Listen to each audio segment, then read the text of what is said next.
कहानी की शुरुआत में हमारा मेन कैरेक्टर बताता है मेरा नाम लूसीफर है और लोग मुझे किंग ऑफ द अंडरवर्ल्ड कहते हैं। मेरे नाम का इतना खौफ है कि सीक्रेट एजेंसीज और प्रेसिडेंट हाउस भी कांपते हैं। लेकिन इंसान चाहे कितना भी महान क्यों ना हो, गलतियां सबसे होती हैं। मैंने भी एक गलती की, एक ऐसी गलती जो इतनी बड़ी थी कि मैंने सिर्फ खुद को बर्बाद नहीं किया बल्कि अपनी पूरी टीम को भी अपने साथ ले डूबा। वो पछतावा मुझे अंदर ही अंदर खाए जा रहा था और शायद इसी पछतावे की वजह से गॉड ने मुझे 21 साल पीछे टाइम में भेज दिया, ठीक उस पॉइंट पर जहां से सब कुछ शुरू हुआ था। हर वो इंसान जो मेरी पास्ट लाइफ में था वो यहाँ भी मौजूद है और अब मेरे पास एक चांस है अपने दोस्तों को उन ट्रेजेडीज से बचाने का जिन्होंने उनकी जिंदगी बर्बाद कर दी। लेकिन जब से मैं वापस आया हूँ मुझे एक बात समझ नहीं आ रही, मेरी असली बॉडी कहाँ है। मेरा पुनर्जन्म एक ऐसे लड़के की बॉडी में हुआ है जिसका नाम भी लूसीफर है, लेकिन इस दुनिया में भले ही वो मौजूद है ऐसा लगता है जैसे वो किसी के लिए एग्जिस्ट ही नहीं करता। अगर इस दुनिया में सब कुछ सेम है तो मेरी ओरिजिनल बॉडी और मेरी फैमिली कहाँ है। अब मेरे पास सिर्फ दो मिशंस हैं, अपने लोगों को बचाना और अपनी रियल बॉडी को ढूंढना। मुझे लगा था कि ये सफर सिंपल होगा,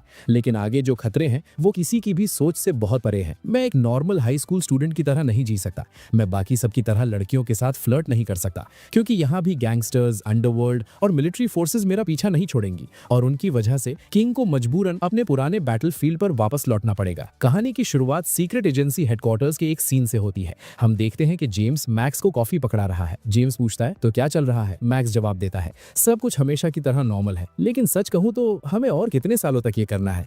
मुझे ऑफिस ज्वाइन किए हुए 3 साल हो गए हैं और 3 साल से मैं बस इसी एक मॉनिटर के सामने बैठा हूँ। जेम्स कहता है तुम सिर्फ 3 साल में बोर हो गए, मैं यहाँ 8 साल से फंसा हुआ हूँ। हमारा बस एक ही काम है, उस आदमी पर नजर रखना जो उस बोट पर रह रहा है। प्रेसिडेंट हाउस ने सख्त ऑर्डर्स दिए हैं, हमें हर हाल में उस पर नजर रखनी है। अचानक मैक्स चिल्लाता है कैप्टन देखो वो बोट, वो हिल रही है। जेम्स घबरा जाता है बोट क्यों हिल रही है। मैक्स तुरंत कॉल करता है बॉस वो बोट जो कभी नहीं हिलती वो एक्टिव हो गई है। 8 साल बाद हमें फिर से रेड अलर्ट दिखाई दे रहा है। जैसे ही बोट हिलती है हेडक्वार्टर्स और यहाँ तक कि प्रेसिडेंट हाउस में भी पूरी तरह हड़कंप मच जाता है। सीन शिफ्ट होता है सिटी एक्स कोस्ट पर।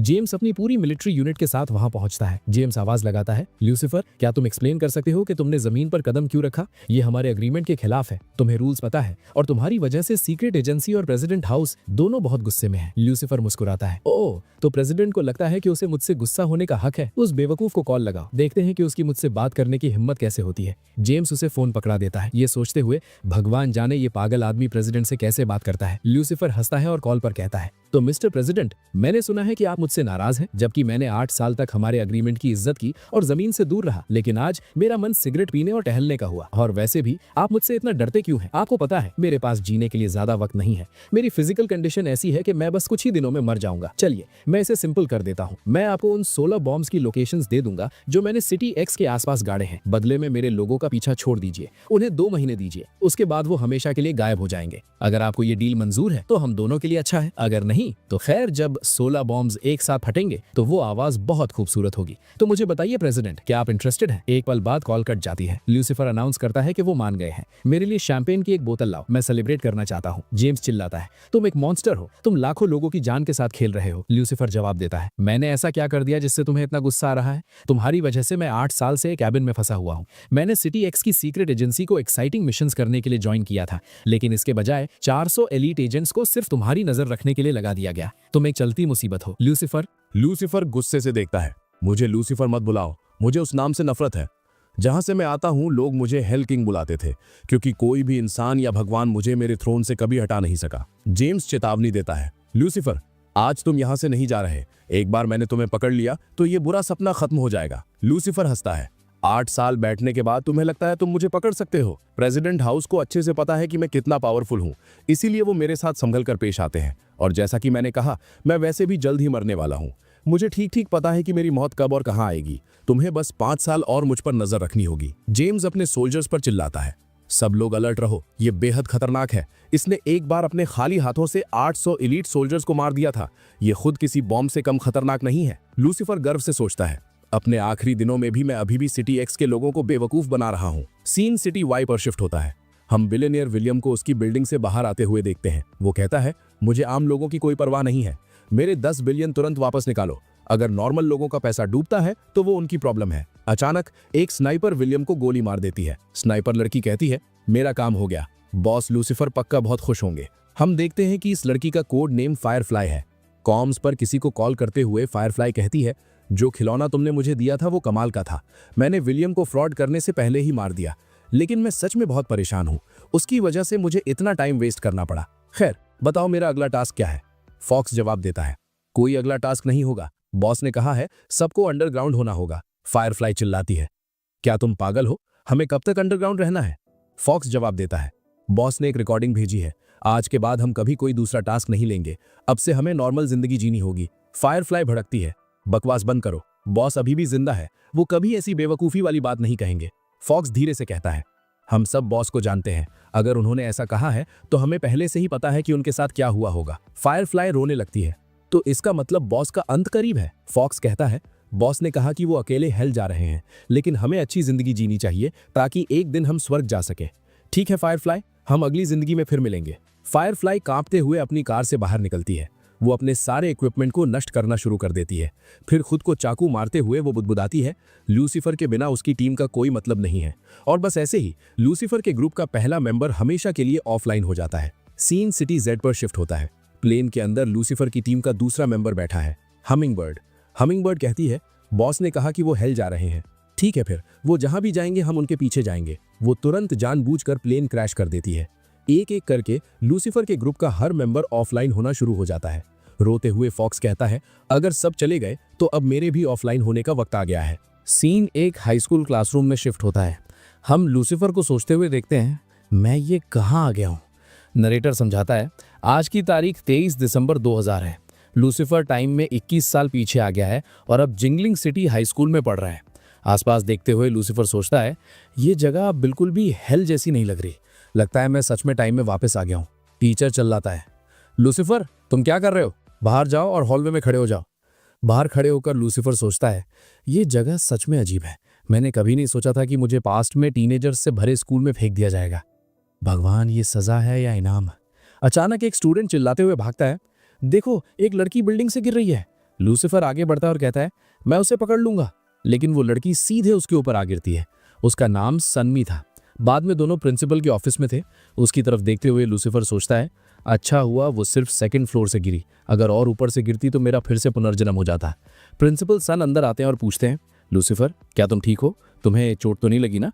लूसीफर जवाब देता है, नहीं, सन्मी मुझ पर गिरी थी, लेकिन मैं ठीक हूँ। आप ये भी कह सकते हैं कि मैंने उसे बचा लिया। प्रिंसिपल सन अपनी बेटी की तरफ मुड़ते हैं, सन्मी मुझे बताओ तुम बिल्डिंग से कैसे गिरी? सन्मी कहती है, मैं रेलिंग पर खड़ी थी लेकिन अचानक मेरा पैर फिसल गया और मैं गिर गई।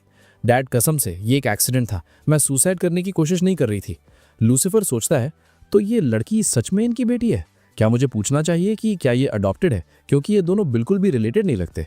प्रिंसिपल सन कहते हैं, लूसीफर मेरी बेटी को बचाने के लिए तुम्हारा बहुत बहुत शुक्रिया। अगर तुम्हें चोट लगी है या ठीक नहीं लग रहा तो हम तुम्हें यहाँ चेक कर सकते हैं। लूसीफर कहता है, नहीं प्रिंसिपल, मैं बिल्कुल ठीक हूँ, अब मैं चलता हूँ। प्रिंसिपल सन कहते हैं, अगर तुम्हें कभी किसी भी चीज़ की ज़रूरत हो तो बेझिझक मांग लेना। लूसीफर पीछे मुड़ता है और कहता है, एक्चुअली प्रिंसिपल मुझे एक छोटा सा फेवर चाहिए। क्या आप मुझे 50 युआन उधार दे सकते हैं? मेरी बाइक का फ्यूल खत्म हो गया और मुझे खरीदना है।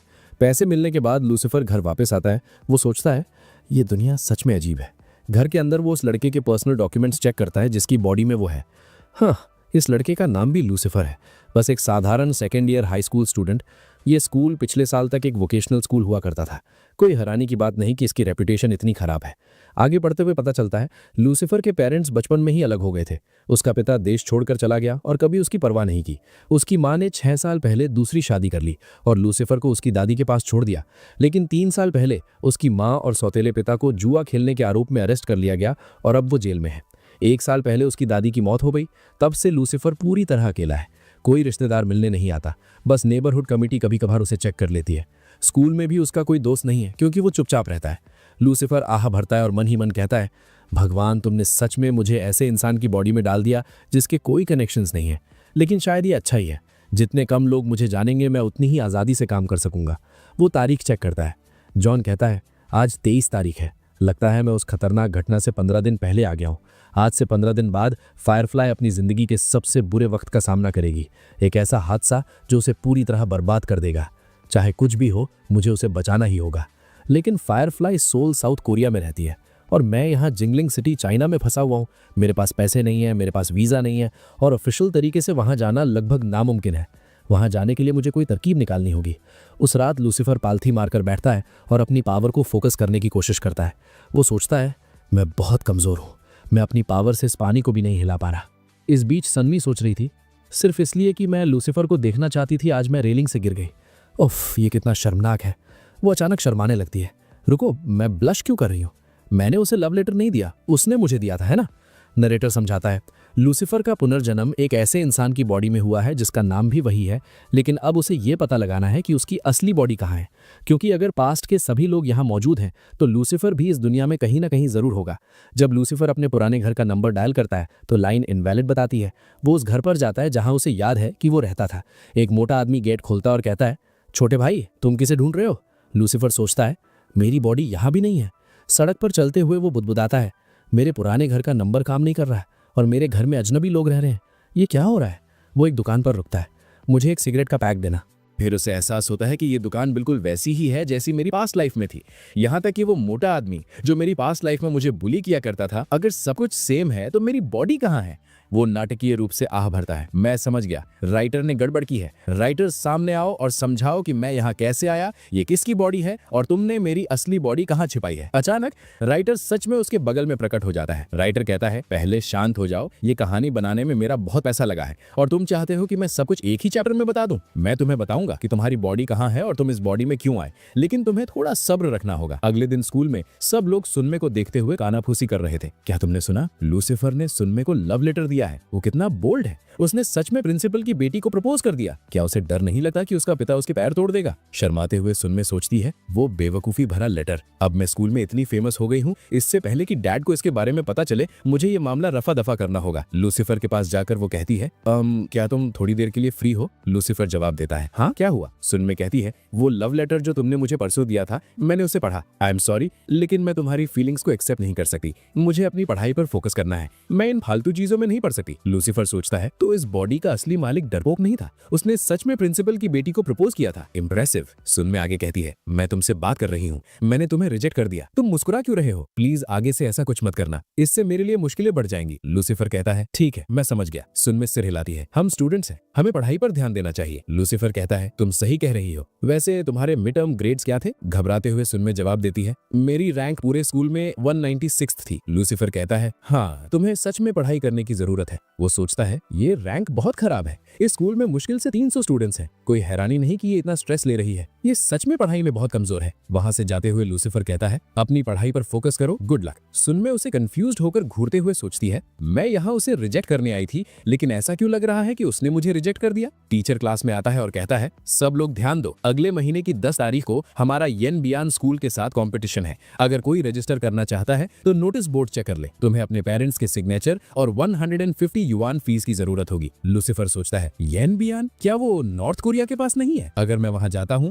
तो मैं बॉर्डर क्रॉस करके सोल पहुंच सकता हूं। मुझे लगता है फायरफ्लाई को बचाने के लिए मुझे हिस्सा लेना ही पड़ेगा। वो अपना हाथ उठाता है, टीचर, मैं साइन अप करना चाहता हूं। टीचर हैरान होकर देखता है, क्या तुम श्योर हो कि तुम मैथ कंपटीशन ज्वाइन करना चाहते हो? तुम्हारे मैथ स्कोर्स पूरे स्कूल में सबसे खराब है। स्टूडेंट्स हंसने लगते हैं। लगता है लूसीफर फिर से किसी सस्ते नशे में है। टीचर बात जारी रखता है, अपनी बुक्स खोलो, हम लेसन कंटिन्यू करेंगे। बाद में क्लास में लूसीफर लेक्चर के दौरान सो रहा था। 2 स्टूडेंट्स फुसफुसाते हैं, अगर हमने इससे बात नहीं की तो बाकी लोग हमें पीटेंगे। लूसीफर जागता है और बड़बड़ाता है, स्कूल कितना बोरिंग है। वो लड़के उसके पास आते हैं, लूसीफर, क्या तुम हमारे साथ पीसी कैफे चलोगे? लूसीफर खड़ा होता है, हाँ, मैं काफी सो लिया, अब कुछ काम करने का वक्त है। पीसी कैफे में लूसीफर गेम में बार बार हार रहा है। वो सोचता है, मुझे अपनी पास्ट लाइफ में गेम्स खेलने चाहिए थे, ये बहुत बोरिंग है। अचानक कोई उसका कंधा पकड़ता और कहता है, अबे आरामखोर, तुम्हारा नाम लूसीफर है ना? मेरे साथ आओ, मुझे तुमसे बात करनी है, गली में चलते हैं। गली में वो आदमी कहता है, तुम दोनों ने अच्छा काम किया, अब तुम जा सकते हो। लूसीफर पूछता है, तुम मुझे यहाँ क्यों लाए हो? वो आदमी सिगरेट जलाता और जवाब देता है, मेरा नाम जिया है, लेकिन ये आसपास सब मुझे ब्रदर डी बुलाते हैं। मैंने सुना है तुमने 2 दिन पहले सन्मी को लेटर दिया था, क्या तुम्हें नहीं पता सन्मी किसी की गर्लफ्रेंड है? क्या तुम उसे लव लेटर देकर अपनी जिंदगी से ऊब गए हो? लूसीफर सोचता है, वो क्यूट लड़की इस गैंगस्टर के साथ, आजकल लड़कियों की पसंद को क्या हो गया है? लूसीफर कहता है, सच में सन्मी तुम्हारी गर्लफ्रेंड है? जिया जवाब देता है, अभी नहीं, लेकिन जल्द ही बन जाएगी। अब तुम्हें पता है ना तुम्हें क्या करना है? बाकी लड़के कहते हैं, क्या तुम बेवकूफ हो? ब्रदर डी तुमसे बात कर रहे हैं, तुम्हें उन्हें ठीक से जवाब देना चाहिए। लूसीफर कहता है, मैं बातों से जवाब देकर थक गया हूं, अब मैं तुम सबको अपने हाथों से जवाब दूंगा। वो सोचता है, आखिरकार मुझे अपने मुक्कों का इस्तेमाल करने का मौका मिल ही गया। सीन सन्मी पर शिफ्ट होता है। सन्मी कहती है, मॉम ने मुझे डैड का डिनर देने के लिए कहा था। तभी उसे लूसीफर कुछ बाइसिकल्स के पास बैठा हुआ दिखता है। वो सोचती है, ये यहाँ क्यों बैठा है, ये क्या कर रहा है। लूसीफर बड़बड़ाता है, ये मेरी वाली नहीं है। सन्मी पास आती है और कहती है, तुम किसी और की बाइसिकल के साथ छेड़छाड़ क्यों कर रहे हो। लूसीफर जवाब देता है, क्या तुम मेरा यकीन करोगे अगर मैं कहूं कि मुझे याद नहीं आ रहा कि मेरी बाइसिकल कौन सी है। सन्मी भड़कती है, क्या तुम्हें मैं बेवकूफ लगती हूँ। लूसीफर कहता है, एक सेकंड रुको, मुझे तुमसे कुछ पूछना है। सन्मी सोचती है, हर बार जब मैं इसके करीब आती हूँ तो मुझे इतना अजीब क्यों महसूस होता है। लूसीफर आगे कहता है, क्या तुम मुझसे कम से कम प्यार से बात कर सकती हो। मुझे पता है तुम प्रिंसिपल की बेटी हो, तुम्हें अपनी रेपुटेशन मेंटेन करनी पड़ती है, सबके सामने परफेक्ट दिखना पड़ता है और तुम लड़कों से कभी बात नहीं करती, लेकिन तुम्हें मेरे साथ इतना रूड होने की जरूरत नहीं है, मैं भी एक इंसान हूँ। सन्मी जवाब देती है, अगर तुम मुझसे बात नहीं करना चाहते तो ठीक है, लेकिन तुम मुझे लेक्चर्स क्यों दे रहे हो। लूसीफर कहता है, चीजों को हैंडल करने का ये सही तरीका नहीं है। अभी तुम बच्ची हो, तुम अभी नहीं समझोगी, लेकिन जब तुम बड़ी हो जाओगी तो तुम्हें मामलों को समझदारी से निपटाना होगा, ऐसे नहीं। और कल तुम्हारी जान बचाने के बाद क्या तुम मुझसे ऐसे बात करोगी। सन्मी कहती है, मैं सेकंड फ्लोर से गिरी थी, अगर मैं गिर भी जाती तो मैं मरने वाली नहीं थी। लूसीफर बात बदलता है, मेरा एक सवाल है, क्या तुम जिया नाम के लड़के को जानती हो। सन्मी जवाब देती है, हाँ, उसने स्कूल के बाहर मुझे 2 बार रोका था, डैड ने दोनों बार उसे भगा दिया। वो एक गुंडा है, वो मेरा पीछा करने की कोशिश करता रहता है।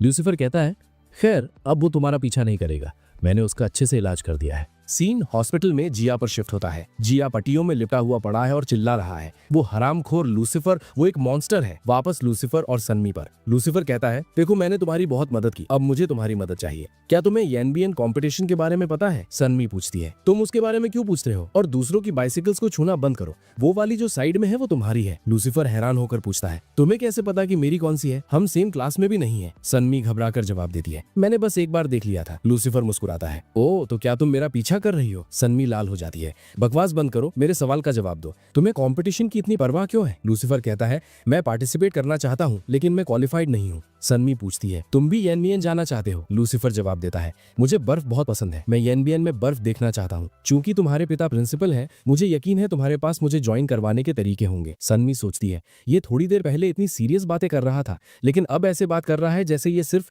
बर्फ देखने आया हो। लूसीफर सोचता है, मुझे नहीं पता कि ये इस बॉडी का असर है या कुछ और, लेकिन ये लड़की सच में क्यूट है, फिर भी मुझे बिहेव करना होगा, मैं बच्चा नहीं हूँ। अचानक लूसीफर के पेट से जोर से आवाज आती है। सन्मी पूछती है, क्या तुमने खाना नहीं खाया। लूसीफर जवाब देता है, मेरे पास खाने के लिए पैसे नहीं है। सन्मी कहती है, मुझे तुम्हारी फैमिली सिचुएशन के बारे में पता है, मैं जानती हूँ अकेले रहना कितना मुश्किल होता है, और मैं तुम्हें जज नहीं कर रही, मैं सच में मदद करना चाहती हूँ। अगर तुम्हें पैसों की मदद चाहिए तो मैं डैड से कहकर तुम्हें गवर्नमेंट असिस्टेंस दिला सकती हूँ, प्लीज बुरा मत मानना। लूसीफर कहता है, मुझे पहले शक था, लेकिन अब मुझे यकीन हो गया है कि तुम मेरा पीछा करती हो। सन्मी कांप जाती है, नहीं, मैंने बस तुम्हारे बारे में बातें सुनी है। लूसीफर उसके हाथ में खाने का डिब्बा देखता है, वो क्या है। सन्मी जवाब देती है, मेरे डैड का डिनर। लूसीफर उसे चमकती आंखों से देखता है। बाद में लूसीफर खुशी खुशी चिकन खाते हुए कहता है, ये कमाल का है, बहुत टेस्टी। इस बीच प्रिंसिपल सॉन सोचते हैं, आज सिर्फ एक चिकन लेग क्यों है, क्या आमतौर पर 2 नहीं होते। घर पर लूसीफर करी ट्रेनिंग करता है। वो सोचता है, अभी सबसे अच्छा तरीका है अपनी बॉडी को मजबूत बनाना। सॉल यहाँ से 1800 किलोमीटर दूर है और एनबीएन और सॉल के बीच एक मिलिट्री जोन है, उसे क्रॉस करने के लिए मुझे बहुत ज्यादा ताकतवर होना होगा। अगले दिन स्कूल में लूसीफर एजुकेशन डिपार्टमेंट पहुंचता है। वो सोचता है, मिस्टर लू टीचिंग स्टाफ का हिस्सा नहीं है, उन्हें यहाँ एक एजुकेशन कंपनी ने भेजा है। हमारे स्कूल का सक्सेस रेट बहुत कम है, शायद वो इसे जल्द ही प्राइवेट कर देंगे, इसीलिए मिस्टर लू यहाँ काम करते हैं और उनके पास काफी पावर है, मुझे उनसे बात करनी होगी। मिस्टर लू कहते हैं, तो मैं तुम्हारे लिए क्या कर सकता हूँ। लूसीफर जवाब देता है, मिस्टर लू, मैं एनबीएन टूर के लिए साइन अप नहीं कर पाया, लेकिन मैंने सुना है कि स्टूडेंट रिप्रेजेंटेटिव के लिए अभी भी एक जगह खाली है। मिस्टर लू जवाब देते हैं, रिप्रेजेंटेटिव बनने के लिए तुम्हारे ग्रेड्स बहुत अच्छे होने चाहिए और तुम्हें प्रिंसिपल और तुम्हारे होम रूम टीचर दोनों के सिग्नेचर्स चाहिए। अगर तुम्हारे पास वो सब है तो तुम टूर ज्वाइन कर सकते हो। लूसीफर चुपचाप डेस्क पर एक लिफाफा रख देता है। मिस्टर लू पूछते हैं, और ये क्या है। वो उसे खोलते हैं और अंदर एक कार्ड पाते हैं। मिस्टर लू का लहजा तुरंत बदल जाता है, ओह मैं तो बिल्कुल भूल ही गया था, एक्स्ट्रा हेल्पर्स के लिए 3 स्पेशल स्लॉट्स रिजर्व किए गए हैं। ये पोजीशंस पढ़ाई के लिए नहीं है, बस ट्रिप और ग्रुप की मदद करने के लिए है। तुम उस स्लॉट के अंडर ज्वाइन कर सकते हो। लूसीफर मुस्कुराता है और कहता है, मुझे फर्क नहीं पड़ता मैं कैसे जाता हूँ, मुझे बस जाना है। मिस्टर लू कहते हैं,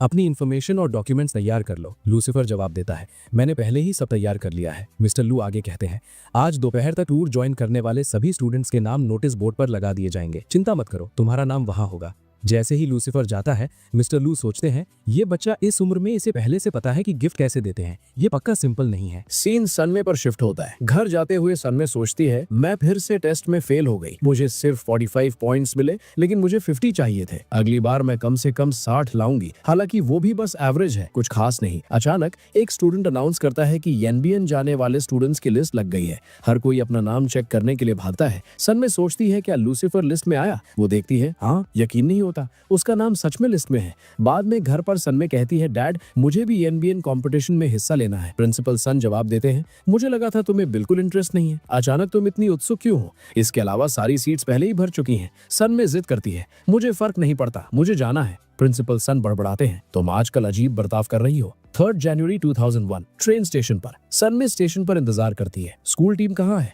वो अभी तक यहाँ क्यों नहीं आए? एक टीचर कहते हैं, सारे एक्स्ट्रा स्टूडेंट्स को ग्रुप का सामान उठाने में मदद करनी चाहिए। सनमे जोश में हाथ हिलाती है, लूसीफर, मैं यहाँ हूँ। लूसीफर उसका सामान उठाने के लिए आगे बढ़ता है, लेकिन प्रिंसिपल सन उनके बीच आ जाते हैं और कहते हैं, मैं अपनी बेटी का सामान उठाऊंगा। लूसीफर विनम्रता से कहता है, प्रिंसिपल सन, आप भी यहाँ हैं। ट्रेन पर लूसीफर पूछता है, सनमे, तुमने ग्रुप कैसे ज्वाइन किया? तुम्हारा नाम अनाउंसमेंट में नहीं था। वो जवाब देती है, मैं बस आना चाहती थी, इससे तुम्हें मतलब नहीं होना चाहिए। मैं भी बर्फ देखना चाहती हूँ। प्रिंसिपल सन सोचते हैं, ये छोकरा मेरी बेटी के करीब कैसे आ गया? मुझे पछतावा हो रहा है कि मैंने खुद टीम को लीड क्यों नहीं किया। मैं बस उम्मीद करता हूँ कि वो इसके साथ सुरक्षित रहे। ट्रेन अपना लंबा सफर शुरू करती है। मिस्टर लू कहते हैं, लूसीफर, मेरे लिए पानी की बोतल लाओ और मेरे बैग को रैक में ठीक से रखो, अंदर कैमरा है, ध्यान रखना। लेकिन लूसीफर उन्हें इग्नोर कर देता है। मिस्टर लू दोहराते हैं, लूसीफर, मैं तुमसे बात कर रहा हूँ। लूसीफर जवाब देता है, मिस्टर लू, मैं साफ कर दूं, मैं इस ट्रिप पर आपका निजी नौकर बनने नहीं आया हूँ, तो मुझे ऑर्डर मत दीजिए। मिस्टर लू भड़कते हैं, तुम्हें पता है ना तुम यहाँ एक्स्ट्रा स्टाफ के तौर पर आए हो?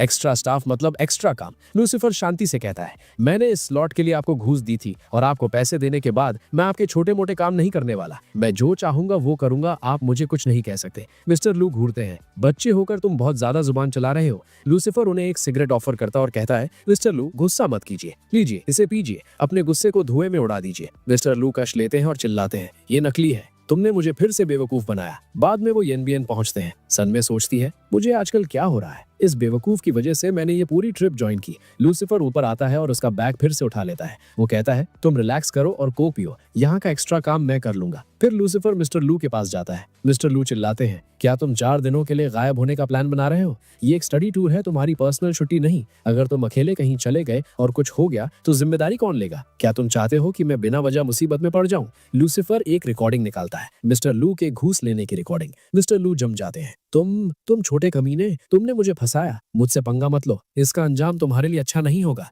मैं तुमसे डरता नहीं हूँ, बल्कि मुझे बहुत गुस्सा आ रहा है। मेरा यकीन करो, मैं तुम्हारी रिपोर्ट कर दूंगा और तुम्हें सीधा घर भेज दिया जाएगा। फिर वो बड़बड़ाते हैं, ठीक है, 200 युआन रखो, सुरक्षित सफर करना और कोई गलती मत करना। लेकिन फिर वो अचानक रुकते हैं और पूछते हैं, रुको, मैं तुम्हें पैसे क्यों दे रहा हूँ? मैं तुम्हें जाने क्यों दे रहा हूँ? मैं तो तुम्हें पीट सकता हूँ। हाँ, ये बेहतर प्लान है, मैं तुम्हें पीटता हूँ और फिर तुम कहीं नहीं जाओगे। लूसीफर जवाब देता है, आप मेरे अंकल की उम्र के हैं, आप अचानक ब्रूस ली बनने की कोशिश क्यों कर रहे हैं? कुछ ही पलों में लूसीफर आसानी से मिस्टर लू को हरा देता है। मिस्टर लू कांपने लगते हैं, मुझे जाने दो, मुझे पता है मैं गलत था। लूसीफर कहता है, मिस्टर लू, आपने बेकार में मुसीबत खड़ी कर ली। मैंने आपसे कहा था कि मैं आज जा रहा हूँ, मेरे लिए कवर करना आपके लिए आसान होगा। मैं जा रहा हूँ और किसी को पता नहीं चलना चाहिए कि मैं चला गया। 36 आवर्स बाद लूसीफर नॉर्थ कोरिया और साउथ कोरिया के बॉर्डर पर खड़ा है, अपने मिशन के अगले स्टेप के लिए तैयार। लूसीफर सोचता है, एक बार मैंने ये इलाका क्रॉस कर लिया तो मैं सोल पहुंच जाऊंगा, लेकिन इस जगह से निकलना बेहद मुश्किल है। यहाँ का तापमान -30 डिग्री सेल्सियस है। तमाम रुकावटों के बावजूद लूसीफर आगे बढ़ता रहता है। अचानक एक सोल्जर उसके सामने आ जाता है।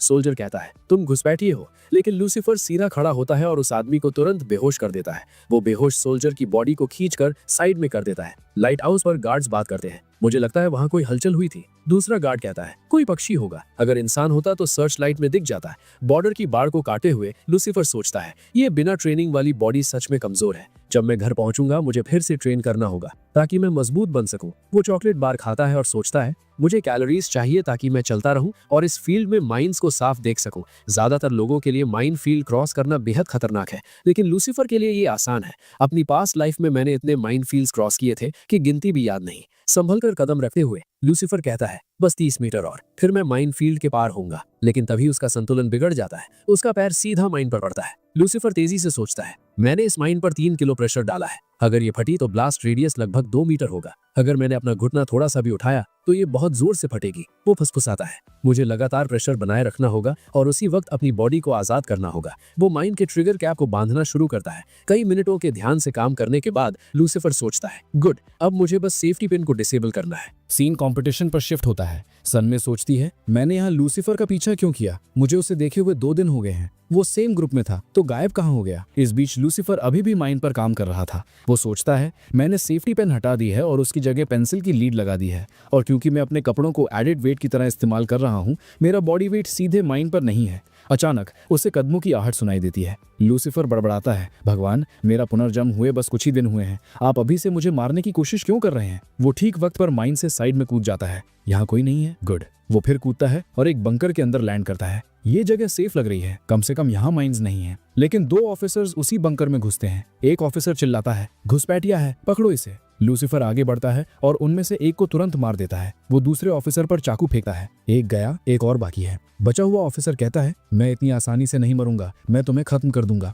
लूसीफर जवाब देता है तुम ताकतवर होने का नाटक कर रहे हो। वो हमला करता है और उसे भी मार देता है। लूसीफर कहता है कम से कम मुझे इसमें से कुछ कपड़े मिल जाएंगे। वो उनकी यूनिफॉर्म पहन लेता है और आखिरकार सुरक्षित बॉर्डर क्रॉस कर लेता है। लूसीफर सोचता है आज 6 जनवरी 2001 है। फायरफ्लाई के साथ वो खतरनाक हादसा जल्द ही होगा, मुझे किसी तरह उसे बचाना ही होगा। वो एक टैक्सी लेता है और कहता है मुझे अबू जंग ले चलो। वो याद करता है फायरफ्लाई के साथ मेरी कहानी एक मिशन से शुरू हुई थी। तभी हमें लूसीफर की पास्ट लाइफ का फ्लैशबैक दिखाया जाता है। लूसीफर को एक बार सोल में हाजू नाम के बिजनेसमैन को मारने का मिशन मिला था। उसे मारने पर 50 मिलियन का इनाम था। लूसीफर ने हाजू के गार्ड्स को आसानी से खत्म कर दिया और कमरे में पहुंचा जहां उसने देखा कि फायरफ्लाई पहले से ही हाजू पर गन ताने खड़ी है। लूसीफर बताता है वो पहली बार था जब मैंने फायरफ्लाई को देखा था। लीना कहती है तुम उसके बॉडीगार्ड हो, तुम्हें यहाँ पहुंचने में बहुत देर हो गई। लूसीफर चेतावनी देता है नहीं ऐसा मत करना, लेकिन लीना हाजी को गोली मार देती है। बाहर बॉडीगार्ड्स चिल्लाते हैं हमारे बॉस खतरे में हैं, अंदर चलो। लूसीफर लीना को पकड़ता है और भागता है।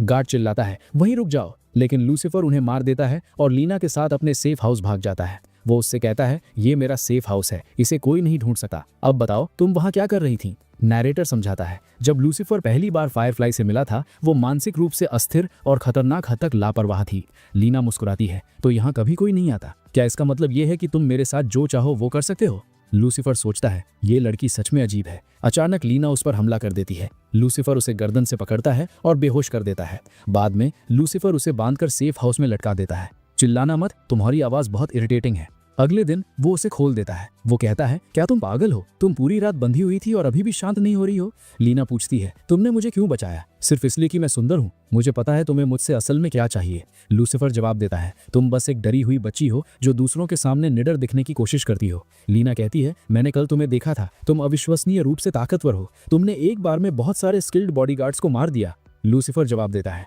खैर मुझे अपनी तारीफ करना पसंद नहीं है, लेकिन इस दुनिया में बहुत कम लोग हैं जो मेरा मुकाबला कर सकते हैं। अगर तुम अंडरग्राउंड वर्ल्ड में लूसीफर का नाम लोगी तो हर कोई कांपता है। लीना फिर घुटनों के बल बैठ जाती है और कहती है सर प्लीज मेरी मदद कीजिए, मुझे बदला लेना है, मुझे उन लोगों को मारना है। मैं आप जो कहेंगे वो करूंगी, मैं अपनी जान दे सकती हूँ, मैं अपना शरीर भी दे सकती हूँ, बस प्लीज मेरा बदला लेने में मदद कीजिए।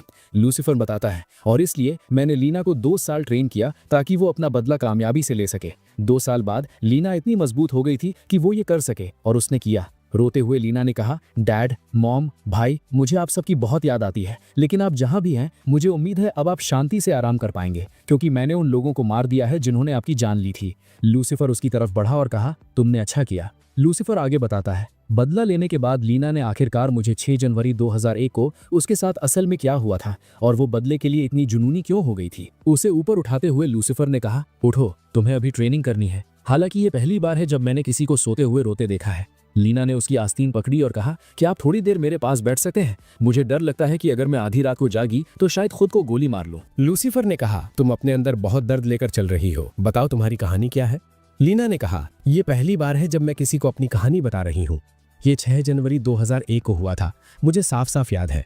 वो एक आम रात की तरह शुरू हुई थी। मेरे भाई की स्कूल में लड़ाई हो गई थी और मॉम उसे डांट रही थी। अचानक गैंगस्टर्स का एक ग्रुप हमारे घर में घुस आया। उन्होंने मेरे पिता को मार दिया और उनकी सारी संपत्ति ले ली। फिर वो हमारी तरफ आए। मेरे भाई ने हमें बचाने की कोशिश की, लेकिन उन्होंने उसे मेरी आंखों के सामने मार दिया। उसके चेहरे से आंसू बह रहे थे। मैंने उस इंसान को अपनी आंखों के सामने मरते देखा जिसने पूरी जिंदगी मेरी रक्षा की। फिर उन्होंने मेरी माँ के साथ भयानक काम किए, ऐसे काम जो किसी इंसान को कभी नहीं करने चाहिए। उन्होंने उनके शरीर का इस्तेमाल किया और फिर उन्हें बार बार चाकू मारा जब तक कि वो मर नहीं गई। उन्हें मारने के बाद जिसने उन्हें चाकू मारा था वो मुझे खींचकर आंगन में ले गया और मेरे साथ सबसे बुरे काम किए जिनकी कोई कल्पना कर सकता है। मेरी मॉम उस आंगन में सनफ्लावर्स उगाया करती थी, ये कहते हुए कि वो एक दिन मेरी रक्षा करेंगे। लेकिन ठीक वहीं उन्हीं सनफ्लावर्स के बीच मेरी जिंदगी का सबसे बुरा हादसा हुआ। गुस्से में लूसीफर ने कहा, अगर उन्होंने सबको मार दिया तो तुम्हें जिंदा क्यों छोड़ा? लीना ने जवाब दिया, शायद इसलिए कि मैं खूबसूरत थी। वो मुझे कैद करके रखना चाहते थे। वो मुझे ले जा रहे थे, लेकिन मुझे भागने का मौका मिला और मैं रिवर में कूद गई। लूसीफर ने पूछा, और उसके बाद क्या हुआ? लीना ने कहा, भागने के बाद मैं अपने पिता के एक दोस्त से मिली। उन्होंने कहा कि वो मेरी रक्षा करेंगे और मुझे घर ले गए, लेकिन वो भी उतने ही दुष्ट निकले। उन्होंने पूरी रात मुझे टॉर्चर किया और फिर मुझे वापस उन हथियारों को सौंप दिया। लूसीफर ने कहा, आगे क्या हुआ? मुझे सब बताओ।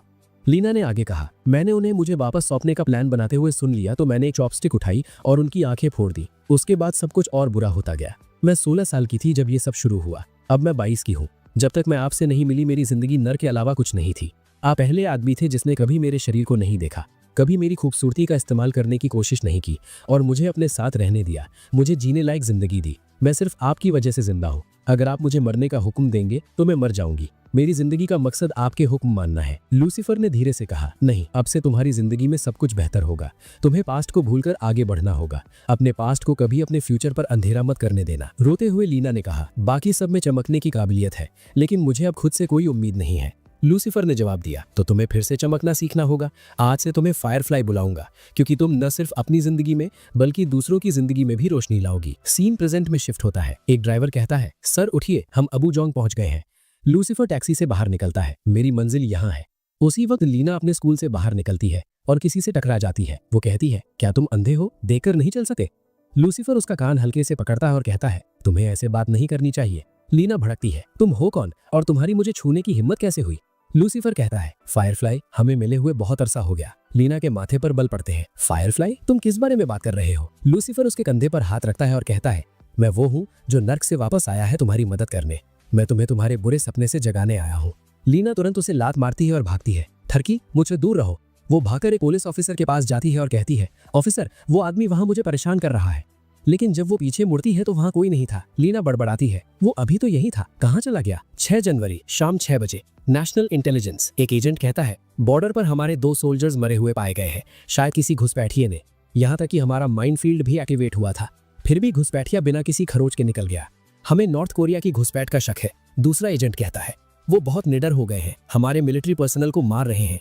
चीफ कहता है, लगता है नॉर्थ कोरिया हमले की तैयारी कर रहा है, हमें तुरंत हाई कमांड से संपर्क करना चाहिए। अगर हमें एक भी घुसपैठिया मिले तो उसे देखते ही गोली मार दो। सारी फोर्सेस को खबर कर दो, जंग के लिए तैयार हो जाओ। सीन शिफ्ट होता है। अब हम नॉर्थ कोरिया देखते हैं। एक नॉर्थ कोरियन कमांडर कहता है, बॉर्डर पर गश्त करने वाले आदमियों की तादाद बढ़ा दो और पहरे पर खड़ा हर सोल्जर मार्शल लेवल का होना चाहिए। एक घुसपैठिया हमारे बॉर्डर में घुस आया और हमारे सोल्जर को मार दिया। हम उन गंदे साउथ कोरियंस को हमारा मजाक नहीं उड़ाने दे सकते। बताओ, कल बॉर्डर का इंचार्ज कौन था जब यह हादसा हुआ? एक आदमी आगे आता और कहता है, जनरल हुआंग इंचार्ज थे सर। कमांडर कुर्राता है, उस बेकार हरामखोर को मार दो। जो अपना काम ठीक से नहीं कर सकता उसे नॉर्थ कोरिया में जीने का कोई हक नहीं है। सीन लूसीफर पर शिफ्ट होता है। लूसीफर छींक रहा था और बड़बड़ाता है, इस वक्त कौन मेरे बारे में बात कर रहा है? चॉकलेट खाते हुए वो कहता है, मैं कितना भुलक्कड़ हो गया हूँ, मैं पानी लाना भूल गया, मुझे प्यास लगी है, लेकिन मैं अभी यहाँ से नहीं जा सका। फिर वो हवा सूंघता और कहता है, लीना के घर से चिकन सूप की खुशबू आ रही है। लीना के घर के अंदर उसकी माँ डांटती है, तुम बच्चे हमेशा स्कूल में लड़ते क्यों हो? लुफांग कहता है, मम आई एम सॉरी, मेरी गलती थी। लीना उसे डांटती है, भाई तुम कितने बेवकूफ हो, तुमने लड़ाई की और फिर भी पिट गए। लुफांग बहस करता है, ये सच नहीं है, वो 4 थे और मैं उनसे अकेले लड़ा। लीना ताना मारती है, पिटना पिटना होता है, चाहे 1 से हो या 4 से। अचानक एक गैंगस्टर कार उनके घर के बाहर रुकती है। लूसीफर धीरे से कहता है, शुरू हो रहा है। सीन मिस्टर लू पर शिफ्ट होता है। कोई मिस्टर लू का दरवाजा खटखटाता है। वो खोलते हैं। सनमी, तुम इतनी रात को यहाँ क्या कर रही हो? सनमी कहती है, मिस्टर लू प्लीज मुझे बताइए। लूसीफर लूसीफर कहाँ है? मैंने उसे 2 दिन से नहीं देखा। मिस्टर लू जवाब देते हैं, वो मेरा रूममेट है, वो अभी सो रहा है, बहुत रात हो गई है, सब इस वक्त सोते हैं। सनमी जिद करती है, मिस्टर लू मुझे सच में लूसीफर से मिलना है, ये जरूरी है, मुझे उससे बात करनी है। मिस्टर लू कहते हैं, वैसे ही बहुत रात हो गई है, वो सो रहा है, तुम उससे बात कैसे करना चाहती हो? सनमी मिन्नतें करती है, नहीं मिस्टर लू, ये सच में अर्जेंट है। मिस्टर लू आहा भरते हैं और प्रिंसिपल को कॉल करते हैं। जब प्रिंसिपल जवाब देते हैं, मिस्टर लू कहते हैं, हेलो प्रिंसिपल सन, यहाँ सब ठीक है? और दरअसल एक बड़ी दिलचस्प बात हुई। सनमी बहुत धीरे से फुसफुसाती है,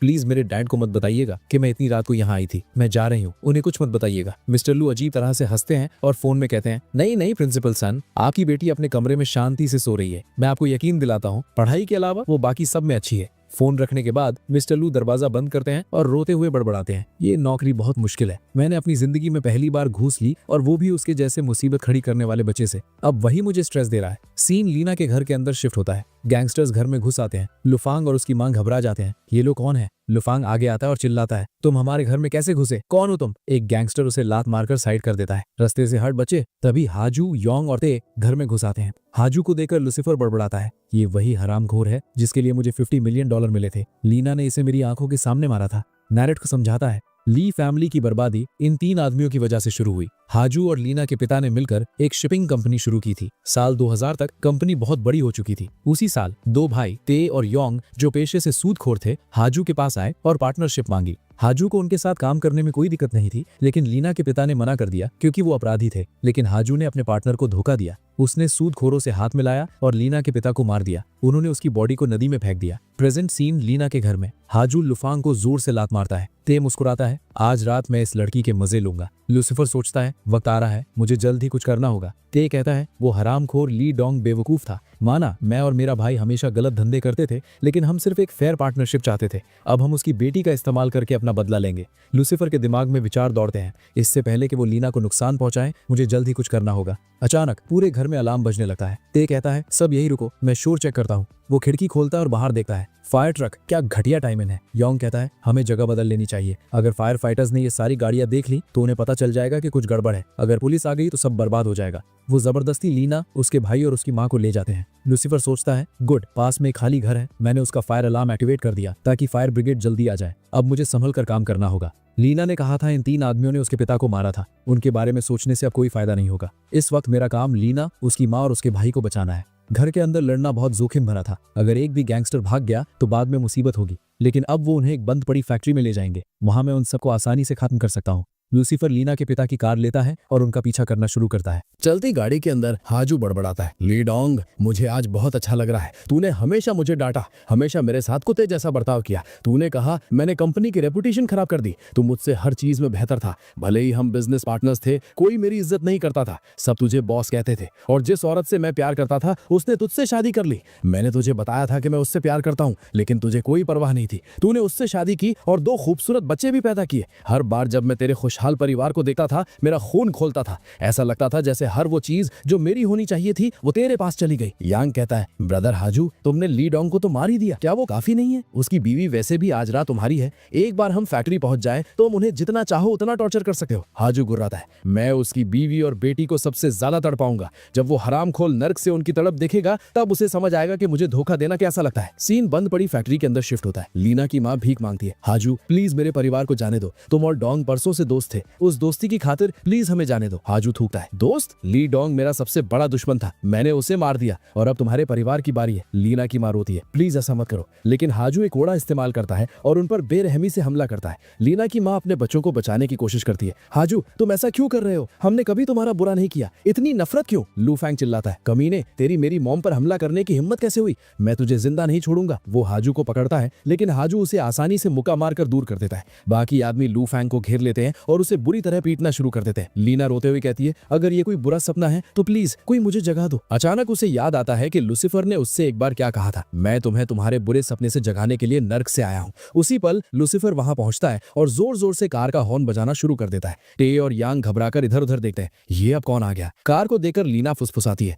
ये मेरे डैड की कार है। लूसीफर बाहर निकलता और कहता है, मैं तुम्हें ये बता सकता हूँ, तुम्हारी कार पूरी तरह बर्बाद हो चुकी है, क्लच काम नहीं करता, ब्रेक्स काम नहीं करते, इन लोगों ने तुम्हारे परिवार को मारने के लिए बहुत बहुत मेहनत की, उन्होंने ब्रेक्स भी खराब कर दिए ताकि तुम में से कोई भाग ना सके। रोते हुए लीना सोचती है, क्या ये मुझे बचाने आया है? लूसीफर कहता है, फायरफ्लाई हम फिर मिले। लीना को एहसास होता है ये सच में मुझे बचाने आया है। टे चिल्लाता है, हे लड़के तुम हो कौन और तुम्हारी आने की हिम्मत कैसे हुई? यांग कहता है, बात करने का वक्त नहीं है, इसे जल्दी मारो, इसने सब कुछ देख लिया है। एक आदमी आगे बढ़ता है, लूसीफर पर हमला करता है, लेकिन लूसीफर तुरंत डॉज करता है और एक जोरदार लात मारता है। सिर्फ एक लात से उस आदमी की गर्दन टूट जाती है। यांग हैरान होकर फुसफुसाता है, ये इतना छोटा दिखता है, ये इतना ताकतवर कैसे हो सकता है? सब एक साथ हमला करो, मारो इसे। बॉडीगार्ड्स दौड़ कर आते हैं। जो भी है ये बस एक बच्चा है, ये हमारा क्या कर लेगा? लेकिन कुछ ही पलों में लूसीफर उन सबको आसानी से मार देता है। यांग कांपने लगता है, ये कोई बच्चा लड़ता हुआ नहीं दिख रहा, ये तो कोई मॉन्स्टर लग रहा है। कुछ ही मिनटों में लूसीफर ने लीडर्स को छोड़कर हर आदमी को मार दिया है। यांग चिल्लाता है, टे जाओ इसे मारो। हाजू उसका हौसला बढ़ाता है, हाँ टे तुम इसे हरा सकते हो, हमारे साथ आने से पहले तुम एक स्पेशल यूनिट में थे,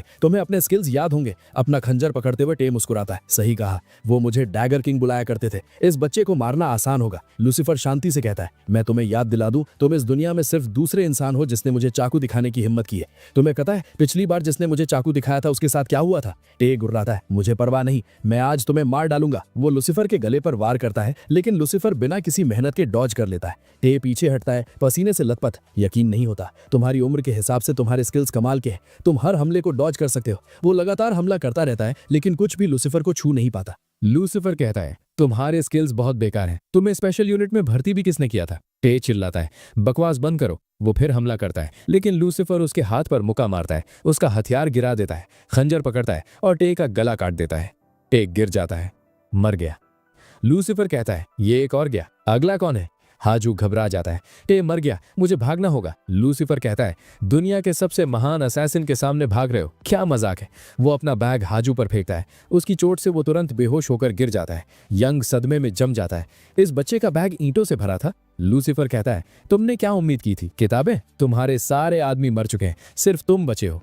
यंग लीना को पकड़ता है और उसे बंधक बना लेता है। मेरे पास मत आना, मैं इसे मार दूंगा, मुझे पता है तुम यहाँ इस लड़की के लिए आए हो, अगर तुमने मुझे जाने नहीं दिया तो मैं इसे मारने में हिचकिचाऊंगा नहीं। लूसीफर शांति से लीना से कहता है, क्या तुम्हें डर लग रहा है? जब तक मैं यहाँ हूँ तुम्हें किसी भी चीज से डरने की जरूरत नहीं है, कोई तुम्हें चोट नहीं पहुंचा सकता। एक तकनीक है जिसकी मैंने हाल ही में प्रैक्टिस की है, मैं अभी इसमें परफेक्ट नहीं हूँ, लेकिन लगता है अब मुझे इसका इस्तेमाल करना ही पड़ेगा। लूसीफर बहुत ध्यान लगाता है। यंग को अचानक अपना शरीर जमते हुए महसूस होता है, क्या मुझे क्या हो रहा है? मेरा शरीर ये पूरी तरह लकवाग्रस्त हो गया है, मैं अपना हाथ भी नहीं हिला पा रहा। लूसीफर धीरे धीरे उसकी तरफ बढ़ता है। तुम तीसरे इंसान हो जिसने इस दुनिया में मुझे चाकू दिखाने की हिम्मत की। वो यंग को भी मार देता है। लूसीफर कहता है, तुम्हारा बुरा सपना यहाँ खत्म होता है, क्या तुम अभी भी डरी हुई हो? तुम्हें डरने की जरूरत नहीं है, मैं तुम्हें बचाने आया हूँ। 6 घंटे बाद लीना के घर पर लीना चौंकर जागती है, ये मेरा घर है। लूसीफर कहता है, आखिरकार तुम जाग गई, तुम डर के मारे मौके पर ही बेहोश हो गई थी। चिकन सूप पीते हुए लूसीफर कहता है,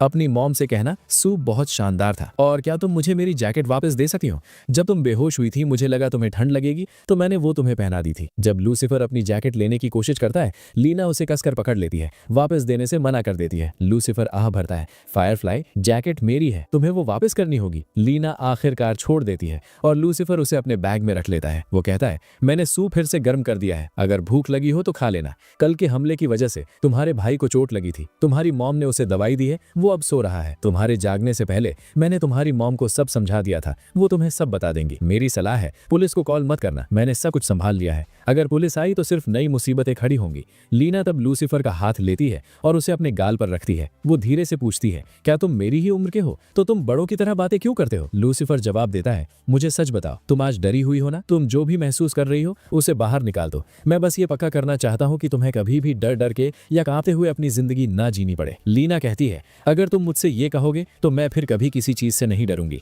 लेकिन क्या तुम मुझे बता सकते हो कि तुम असल में कौन हो और तुम्हें कैसे पता था कि आज क्या होने वाला है? तुम एक फरिश्ते की तरह हो, लेकिन तुम पक्का स्वर्ग से नहीं हो। लूसीफर हंसता है, तुम बच्चे बहुत सवाल पूछते हो, मैंने तुम्हारी मॉम को सब बता दिया है, उनसे पूछ लेना। और हाँ, तुम्हारी मॉम को भी बहुत बुरी चोटें आई थी तो मैंने अपने तरीकों से उन्हें ठीक कर दिया। वो अब सो रही हैं और लगभग 1 घंटे में जाग जाएंगी। जहां तक तुम्हारे भाई की बात है, वो बहुत जिद्दी हो रहा था और सुन नहीं रहा था, तो मुझे उसे बांधना पड़ा। फिर लूसीफर हल्के से लीना का कान खींचता है और कहता है, मेरी बात ध्यान से सुनो, अब से ठीक से पढ़ाई करना और कभी किसी के लिए बुरे शब्दों का इस्तेमाल मत करना। तुम्हें बहुत जल्दी बड़ा होने की कोई जरूरत नहीं है। कभी टैटूज मत बनवाना, वो बच्चों पर अच्छे नहीं लगते। और शराब पीना या स्मोकिंग करना भी शुरू मत करना, वो आदतें तुम्हें बर्बाद कर देंगी। लीना जवाब देती है, मुझे तुम्हारी कही हर बात याद है, मैं वो सब करूंगी, लेकिन प्लीज मुझे बताओ तुम्हारा नाम क्या है। लूसीफर जवाब देता है, जब सही वक्त आएगा तुम्हें पता चल जाएगा कि मैं कौन हूं और मेरा नाम क्या है। लीना पूछती है, क्या तुम अभी जा रहे हो? लूसीफर कहता है, मैंने तुम्हें बताया था मेरे पास ज्यादा वक्त नहीं है, मुझे जाना होगा।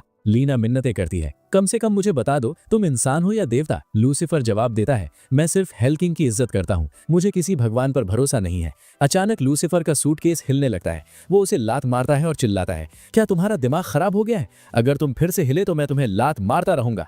लीना पूछती है, सूटकेस के अंदर क्या है? लूसीफर जवाब देता है, तुम्हारे पिता का कातिल हाजू वो इसमें है, वो मेरे काम का था इसलिए मैंने उसे जिंदा रखा। ठीक है मैं अब चलता हूँ। लेकिन लीना उसका हाथ पकड़ लेती है और कहती है, क्या मैं अपनी जिंदगी में तुम्हें फिर कभी देखूंगी? लूसीफर पूछता है, क्या तुम्हें जुगनू पसंद है? लीना फीका सा मुस्कुराती है, हाँ मुझे वो बहुत पसंद है, मेरा भाई हमेशा मेरे लिए उन्हें पकड़ता है। लूसीफर उसके माथे को छूता है जिससे वो बेहोश हो जाती है और फुसफुसाता है, जुगनू को कभी पिंजरे में मत रखना, कैद वाली जिंदगी बहुत बुरी जिंदगी होती है। बाद में लीना रोते हुए जागती है, प्लीज मत जाओ। वो इधर उधर देखती है, वो चला गया। उसे वो निर्देश याद आते हैं जो उसने उसे दिए थे। उसने मुझे कुछ चीजें करने को कहा था, मुझे एक लिस्ट बनानी चाहिए। लिखते हुए वो सोचती है, मैं उसे कैसे ढूंढ सकती हूँ? उसने मुझे अपने बारे में लगभग कुछ नहीं बताया सिवाय इसके कि वो हेल किंग को मानता है और उसकी टी शर्ट पर चाइनीज में कुछ लिखा था।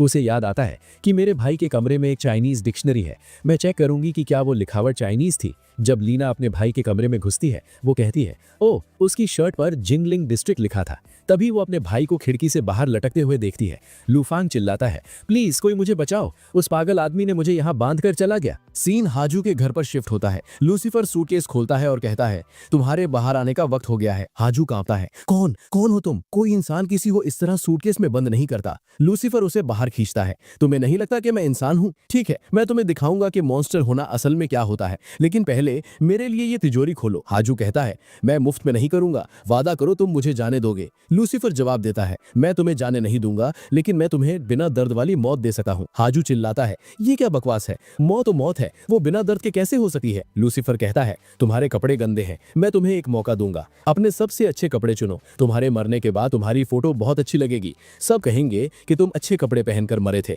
हाजू फर्श पर अपना सिर पटकता है भीख मांगते हुए, प्लीज मुझे जाने दो, मैं तुम्हें पैसे दूंगा, तुम्हारी सोच से भी ज्यादा, मेरे पास जो कुछ भी है मैं तुम्हें दे दूंगा। लूसीफर जवाब देता है, पहले मुझे तिजोरी का पासवर्ड दो। हाजू बेमन से दे देता है, अंदर एक नोटबुक है, प्लीज उसे मत छूना। लूसीफर उसे इग्नोर करता है और नकदी भरना शुरू कर देता है। मुझे तुम्हारी डायरी से कोई मतलब नहीं है, मुझे सिर्फ तुम्हारा पैसा चाहिए। वो एक फोटो देखता है और पूछता है, वो बोट क्या वो तुम्हारी है? वो कितनी तेज जा सकती है? हाजू जवाब देता है, उसकी टॉप स्पीड 30 किलोमीटर प्रति घंटा है। लूसीफर कहता है, ठीक है मैं तुम्हें अभी के लिए जिंदा छोड़ दूंगा, लेकिन मुझे वो बोट चाहिए। हाजू तुरंत मान जाता है, कोई बात नहीं ले लो, बस मुझे छोड़ दो। लूसीफर सिर हिलाता है, डील। बोट कहाँ है? वो डॉक पर जाते हैं। लूसीफर बोट पर एक गंजे आदमी को भी लाता है। गंजा आदमी चिल्लाता है, आपको पक्का कोई गलत फहमी हुई है, आप मुझे यहाँ क्यों लाए? हाजू सोचता है, इस कमीने ने मुझे धोखा दिया। लूसीफर शांति से कहता है, मैं कोई गलती नहीं करता, तुम्हारा नाम यंग वन है ना? तुम्हारी पिछली जिंदगी में तुम्हारे सबसे अच्छे दोस्त की बेटी तुम्हारे पास मदद के लिए आई थी और उसकी मदद करने के बजाय तुमने उसके साथ भयानक काम किए। अब मैं तुम्हें उसकी सजा देने वाला हूँ। गंजा आदमी चिल्लाता है, क्या तुम पागल हो? तुम किस पिछली जिंदगी की बात कर रहे हो? मैंने कभी कुछ गलत नहीं किया। लूसीफर जवाब देता है, नर्क पहुंचने के बाद तुम समझ जाओगे, तुम्हें सब याद आ जाएगा कि तुमने क्या किया था। ये कहकर लूसीफर हाजू और उस गंजे आदमी दोनों को एक रस्सी से बांध देता है और उन्हें पानी में फेंक देता है। लूसीफर कहता है, एक बार वो नर्क पहुंच गए तो उनका फैसला कौन करेगा? आखिर मैं ही तो हेल का किंग हूँ। अचानक लूसीफर की नाक से खून बहने लगता है। लूसीफर सोचता है, मैं अपनी बॉडी के लिमिट्स चेक किए बिना अपनी पावर्स इस्तेमाल कर ली। पावर्स का ज्यादा इस्तेमाल करने से अगले कुछ दिनों तक खतरनाक साइड इफेक्ट्स होंगे, मुझे खुद पर काबू रखना होगा। सीन स्कूल ऑडिटोरियम में शिफ्ट होता है। एक स्टाफ मेंबर अनाउंस करता है, आज हमारा आखिरी इवेंट है, जिंगलिंग से आए सभी स्टूडेंट्स और टीचर्स का मौजूद होना जरूरी है। सनवे सोचती है, आज सबको यहाँ होना चाहिए, लेकिन लूसीफर अभी तक नहीं आया। वो कहाँ है? मैंने उसे पिछले 4 दिनों से नहीं देखा। सीन मिस्टर लू पर शिफ्ट होता है। मिस्टर लू घबराहट में बड़बड़ाते हैं, अगर कोई भी स्टूडेंट गैर हाजिर हुआ तो टीचर को सजा मिलती है। मैं पक्का पागल था जो मैंने लूसीफर से पैसे लिए। उस बच्चे ने मुझे बेवकूफ बनाया और गायब हो गया। अगर वो जल्द नहीं आया तो मैं गया काम से। तभी डायरेक्टर फोंग, जो एक्सचेंज प्रोग्राम के हेड हैं, पास आते हैं। डायरेक्टर फोंग कहते हैं, मिस्टर लू, आपने कहा था कि लूसीफर नाम का स्टूडेंट जल्द ही आ जाएगा, वो अभी तक यहाँ क्यों नहीं है? 30 मिनट हो चुके हैं। आप जानते हैं कि आज कोई स्टूडेंट अनुपस्थित नहीं होना चाहिए। मिस्टर लू कहते हैं, वो पास के किसी पीसी कैफे में गया होगा। आप जानते हैं आजकल के बच्चे कैसे होते हैं, वो गेम्स में खो जाते हैं और वक्त भूल जाते हैं। मिस्टर लू चिंता से सोचते हैं, डायरेक्टर फोंग को पहले ही लूसीफर पर शक है। अगर लूसीफर 1 घंटे में नहीं आया तो मैं पूरी तरह खत्म हो जाऊंगा।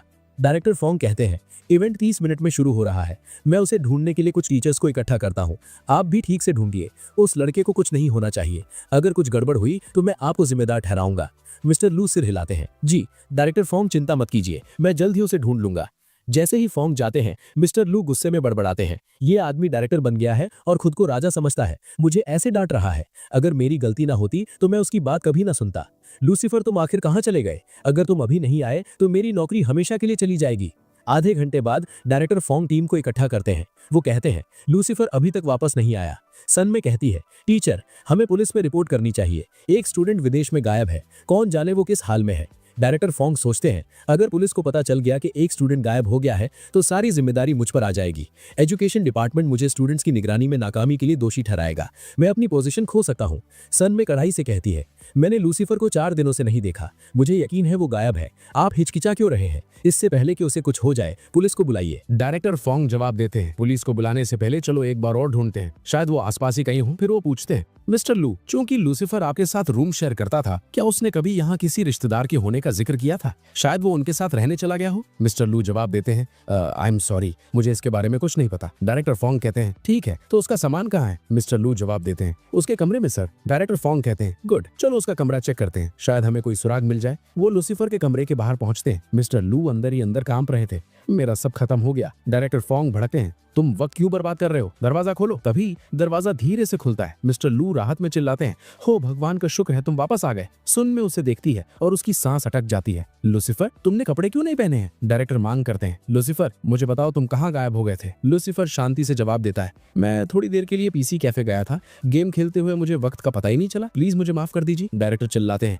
तुम्हारे अंदर कोई डिसिप्लिन नहीं है। ये विदेश है, तुम जो चाहे वो नहीं कर सकते। एक स्टूडेंट ऐसा बर्ताव कैसे कर सकता है? जब तुम स्कूल वापस जाओगे तुम्हारे क्लास टीचर तुम्हें सजा देंगे। तुम एक पूरी रिपोर्ट लिखोगे और उसे अपनी पूरी क्लास के सामने पढ़ोगे। जैसे ही लूसीफर मिस्टर लू को घूरता है, मिस्टर लू जल्दी से आगे बढ़ते हैं और कहते हैं, डायरेक्टर फोंग, इतना गुस्सा मत कीजिए, वो बस एक बच्चा है। इवेंट शुरू होने वाला है, चलिए अब चलते हैं। डायरेक्टर फोंग आ भरते हैं, मेरे पास आज बहुत काम है। ठीक है, लेकिन इसे ठीक से संभालना। मिस्टर लू कहते हैं, चिंता मत कीजिए डायरेक्टर, मैं इसे तैयार करके लाता हूँ। फोंग के जाने के बाद लूसीफर मुस्कुराता है और कहता है, मिस्टर लू, आप एक अच्छे इंसान हैं। मिस्टर लू भड़कते हैं, तुम्हारी वजह से मेरी नौकरी लगभग चली गई थी। जब हम वापस जाएंगे डायरेक्टर मेरे खिलाफ शिकायत दर्ज करेंगे। लूसीफर शांति से जवाब देता है, आपने सही काम किया, इसीलिए मैंने वॉइस रिकॉर्डिंग डिलीट कर दी। अब से हमारी अच्छी बनेगी। आखिर मैं एक अच्छा इंसान हूँ, आप मेरी बातों पर भरोसा कर सकते हैं। मिस्टर लू कहते हैं, ठीक है, मैं तुम पर भरोसा करूंगा। उस रात बाद में लूसीफर अपने कमरे से बाहर निकलता है और एक दरवाजा खटखटाता है। एक लड़की बाहर निकलती है और कहती है, लूसीफर, तुम यहाँ क्या कर रहे हो? लूसीफर पूछता है, सुन में कहाँ है? लड़की जवाब देती है, वो नहा रही है। क्या तुम यहाँ उससे मिलने आए थे? लूसीफर कहता है, एक काम करो, उससे कहना मैं छत पर उसका इंतजार कर रहा हूँ। छत पर सुन में आती है। लूसीफर कहता है, देखो बर्फ गिर रही है, मैंने तुमसे कहा था, मैं यहाँ सिर्फ बर्फ देखने आया हूँ। फिर वो उसे पास बुलाता है और उसे कोक का एक कैन पकड़ाता है। सुन में कहती है, अगर मैं इतनी रात को ये पीऊंगी तो मैं मोटी हो जाऊंगी। लूसीफर जवाब देता है, कोई बात नहीं, तुम थोड़ा वजन बढ़ा सकती हो। कोक पीते हुए वो सोचती है, ये लड़का कितना अजीब है। आज सुबह डायरेक्टर ने इसे इतनी बुरी तरह डांटा, फिर भी ये अभी कितना खुश लग रहा है। लूसीफर कहता है, तुम्हें पता है आज मेरा मूड बहुत अच्छा है। सुन में पूछती है, डांट खाने के बाद तुम्हारा मूड अच्छा कैसे हो सकता है? लूसीफर जवाब देता है, क्योंकि आज आखिरकार मैंने वो काम कर दिया जो मैं बहुत समय से करना चाहता था। सुन में कहती है, तो तुम्हें सच में बर्फ देखना पसंद है? मुझे लगा वो बस एक साधारण इच्छा थी। लूसीफर कहता है, मैंने हमेशा लोगों को कहते सुना है कि उनकी जिंदगी में बहुत पछतावे हैं, शायद मेरे भी थे, लेकिन इस जिंदगी में मैं एक भी पछतावा पीछे नहीं छोड़ना चाहता। मैं बिना किसी पछतावे के जीना चाहता हूँ और उसके लिए जो भी करना पड़े मैं करूंगा। सुन में सोचती है, वाह, लूसीफर सच में बहुत कूल है। लूसीफर करीब आता है और कहता है, क्या तुम मेरे लिए कुछ कर सकती हो? सुन में जवाब देती है, क्या बात है? इस बीच वो घबराहट में सोचती है, ये क्या पूछने वाला है? अगर ये हाथ पकड़ना चाहता है तो ठीक है, लेकिन इसे किसके लिए नहीं पूछना चाहिए? ज्यादा से ज्यादा शायद गाल पर ही किस, उससे ज्यादा कुछ नहीं। लूसीफर कहता है, क्या तुम्हें रिपोर्ट लिखनी आती है? डायरेक्टर फोंग ने मुझे एक रिपोर्ट लिखने को कहा था, क्या तुम प्लीज मेरे लिए वो लिख दोगी? सुन में पूछती है, कैसी रिपोर्ट? सीन प्रिंसिपल सन के ऑफिस में शिफ्ट होता है। प्रिंसिपल सन गुस्से में बड़बड़ाते हैं, मुझे यकीन नहीं, उस बदमाश ने मेरी बेटी का दिल जीत लिया है। यनबियान की बस एक स्कूल ट्रिप और उसने उसे चुरा लिया। मुझे पता लगाना होगा कि सुनमे और लूसीफर के बीच क्या चल रहा है। फिर हमें पिछले दिन का एक फ्लैशबैक दिखता है। सनमी ट्रेन से उतरती है और फिसल जाती है, लेकिन लूसीफर उसे ठीक समय पर पकड़ लेता है। उसी पल प्रिंसिपल सन वहां पहुंच जाते हैं। सनमी कहती है, डैड, आपने कहा था कि आप मुझे लेने नहीं आएंगे। सीन प्रेजेंट में शिफ्ट होता है। प्रिंसिपल सन खुद से कहते हैं कोई तरीका नहीं है कि मैं उस लड़के को अपनी बेटी को डेट करने दूं, मुझे उसे रोकना होगा। वो लूसीफर के क्लासरूम में जाते हैं। सारे स्टूडेंट्स फुसफुसाते हैं। प्रिंसिपल सन कभी अपना ऑफिस नहीं छोड़ते। किसी ने पक्का कुछ बहुत गंभीर किया होगा। उम्मीद है वो जल्दी चले जाएंगे। जब वो आसपास होते हैं तो हम चैन की सांस भी नहीं ले सकते। लूसीफर पीछे शांति से सो रहा था। वो अपनी आंखें खोलता है और कहता है, एक पल पहले यहाँ शांत माहौल था, अचानक इतना खतरनाक क्यों लग रहा है। वो ऊपर देखता है और प्रिंसिपल सन को देखता है। लूसीफर सोचता है, ये बुढ़ा यहाँ क्या कर रहा है। प्रिंसिपल सन अनाउंस करते हैं, स्टूडेंट्स, मुझे तुम्हें कुछ बताना है। तुम्हारे क्लास टीचर मिस्टर वू कल रात बर्फ पर फिसल गए और उन्हें चोट लग गई। जब तक वो वापस नहीं आते मैं तुम्हारी क्लास लूंगा। अगले 5 दिनों तक तुम्हारे टेस्ट होंगे। मैं चेक करूंगा कि तुम्हें अपना कोर्स वर्क कितना आता है। जो भी फेल होगा वो स्कूल के मैदान में बर्फ साफ करेगा। लूसीफर सोचता है, ऐसा क्यों लग रहा है कि वो ये अनाउंसमेंट सीधे मेरे लिए कर रहे हैं। स्कूल के बाद लूसीफर बाहर बर्फ हटा रहा था। वो सोचता है, मुझे पता था ये बुढ़ा मुझे टारगेट करने आया था। इस स्कूल में उसके पास बहुत अथॉरिटी है। मुझे उसे नाराज करने से बचना चाहिए। सनमी आती है और कहती है, लूसीफर तुम क्या कर रहे हो। लूसीफर जवाब देता है, मैं टेस्ट में फेल हो गया इसलिए मैं बर्फ साफ कर रहा हूँ। लेकिन तुम यहाँ क्या कर रही हो। सनमी कहती है, तुम्हें प्यास लगी होगी, लो पानी पी लो। और तुम कब तक ऐसे सफाई करते रहोगे। मेरे पास और कुछ करने को नहीं था तो मैं तुम्हारी मदद कर दूंगी। उन्हें देखते हुए प्रिंसिपल सन नाटकीय रूप से रोते हैं। मुझे ऐसा क्यों लग रहा है कि मेरे लिए सब कुछ गलत हो रहा है। मेरी बेटी को इस लड़के में क्या दिखता है। अगले दिन प्रिंसिपल सन फिर कहते हैं, लूसीफर तुम्हें मैदान साफ करना होगा। लूसीफर जवाब देता है, प्रिंसिपल सन आप आज मुझे नहीं भेज सके, मैं टेस्ट में पास हो गया। प्रिंसिपल सन भड़कते हैं, तुमने चीटिंग की। मैंने तुम्हें चीटिंग करते देखा था, इसलिए तुम्हें मैदान साफ करना होगा। तीसरे दिन प्रिंसिपल सन कहते हैं, लूसीफर जाओ बर्फ साफ करो। लूसीफर कहता है, लेकिन आज तो टेस्ट भी नहीं था। प्रिंसिपल सन जवाब देते हैं, इस स्कूल का स्टूडेंट होने के नाते क्या बर्फ साफ करने में मदद करना तुम्हारी जिम्मेदारी नहीं है। चौथा दिन प्रिंसिपल सन कहते हैं, आज भी तुम्हें मैदान पर बर्फ साफ करनी होगी। लूसीफर जवाब देता है, लेकिन आज के टेस्ट में मुझे सबसे ज्यादा मार्क्स मिले और मैंने अपना सारा होमवर्क पूरा कर लिया। मुझे आज बर्फ क्यों साफ करनी चाहिए। प्रिंसिपल सन कहते हैं, मैं तुमसे कुछ सवाल पूछने वाला हूँ। अगर तुम उनका सही जवाब नहीं दे पाए तो तुम बर्फ साफ करोगे। वो सवाल पूछना शुरू करते हैं, बताओ हमारा स्कूल कब बना था। लूसीफर जवाब देता है, 1997। प्रिंसिपल सन दूसरा सवाल पूछते हैं, सनमी का जन्मदिन कब है। 18 सितंबर। प्रिंसिपल सन कहते हैं, तो तुम इन बातों पर ध्यान देते हो, इसका मतलब तुम आज बर्फ साफ कर रहे हो। 5वें दिन क्लास टीचर आखिरकार वापस आ जाते हैं, लेकिन उसी पल प्रिंसिपल सन फिर से क्लासरूम में घुसते हैं। लूसीफर सोचता है, ये बुढ़ा फिर से, लेकिन ठीक है मैं अपने साथ झाड़ू लाया हूँ। प्रिंसिपल सन पूछते हैं, तुमने झाड़ू क्यों पकड़ रखी है। लूसीफर जवाब देता है, वैसे भी स्कूल की झाड़ू इतनी बेकार क्वालिटी की हैं, इसलिए मैं घर से एक लाया हूँ। प्रिंसिपल सन कहते हैं, झाड़ू रख दो, 2 दिन से बर्फ नहीं गिरी है, इसलिए साफ करने के लिए कुछ नहीं है। मेरे साथ मेरे ऑफिस चलो, मुझे तुमसे बात करनी है। प्रिंसिपल के ऑफिस में एक पुलिस ऑफिसर इंतजार कर रहा था। वो कहता है, क्या तुम्हारा नाम लूसीफर है। लूसीफर जवाब देता है, ऑफिसर क्या आप मुझसे मिलने आए हैं, क्या मैंने कुछ गलत किया है। प्रिंसिपल समझाते हैं, लूसीफर ये ऑफिसर जैन है, ये लॉन्ग टार्म प्रिजन से यहाँ आए हैं। ऑफिसर जैन कहते हैं, तुम्हारी माँ जीवा हमारी जेल में सजा काट रही है। हाल ही में उन्होंने अपने परिवार से मिलने की इजाजत मांगी थी और उनके अच्छे बर्ताव की वजह से उन्हें इजाजत दे दी गई, लेकिन उनसे मिलने कभी कोई नहीं आया। हम जानते हैं कि तुम इकलौते बचे हुए परिवार के सदस्य हो, फिर भी तुम कभी नहीं आते। लूसीफर सोचता है, मुझे अब भी समझ नहीं आ रहा कि इस बॉडी का ओरिजिनल मालिक कभी अपनी माँ से मिलने क्यों नहीं गया। ऑफिसर जैन आगे कहते हैं, तुम्हारी माँ तुम्हें बहुत याद करती हैं। उन्होंने खास तौर पर तुमसे बात करने के लिए कहा था। लड़के, क्या तुम अपनी माँ से नहीं मिलना चाहते। उन्हें तुम्हें देखे हुए बरसों हो गए हैं। लूसीफर सोचता है, मैंने इस बॉडी का पास्ट पढ़ा था। उसके परिवार ने उसके साथ बहुत बुरा बर्ताव किया था, शायद इसीलिए वो कभी उनसे नहीं मिलना चाहता था। प्रिंसिपल सन सोचते हैं, मैंने इस लड़के के साथ इतना सख्त बर्ताव किया, मुझे नहीं पता था कि इसकी जिंदगी पहले से ही इतनी दर्दनाक है। वो आगे बढ़ते और कहते हैं, ऑफिसर ये मेरा स्टूडेंट है, मुझे इससे बात करने दीजिए, आप अभी के लिए जा सकते हैं। ऑफिसर जैन कहते हैं, परिवार का मिलना कैदियों की बहुत मदद करता है, वो खुद को सुधारने की पूरी कोशिश करते हैं। प्रिंसिपल सन कड़ाई से जवाब देते हैं, आप इस बच्चे पर दबाव क्यों डाल रहे हैं, ये भी छोटा है, इतनी भारी बातें करने से उस पर बहुत स्ट्रेस पड़ता है। मैंने कहा ना, मैं उससे बात करूंगा, अगर कोई फैसला हुआ तो मैं आपको कॉल करूंगा।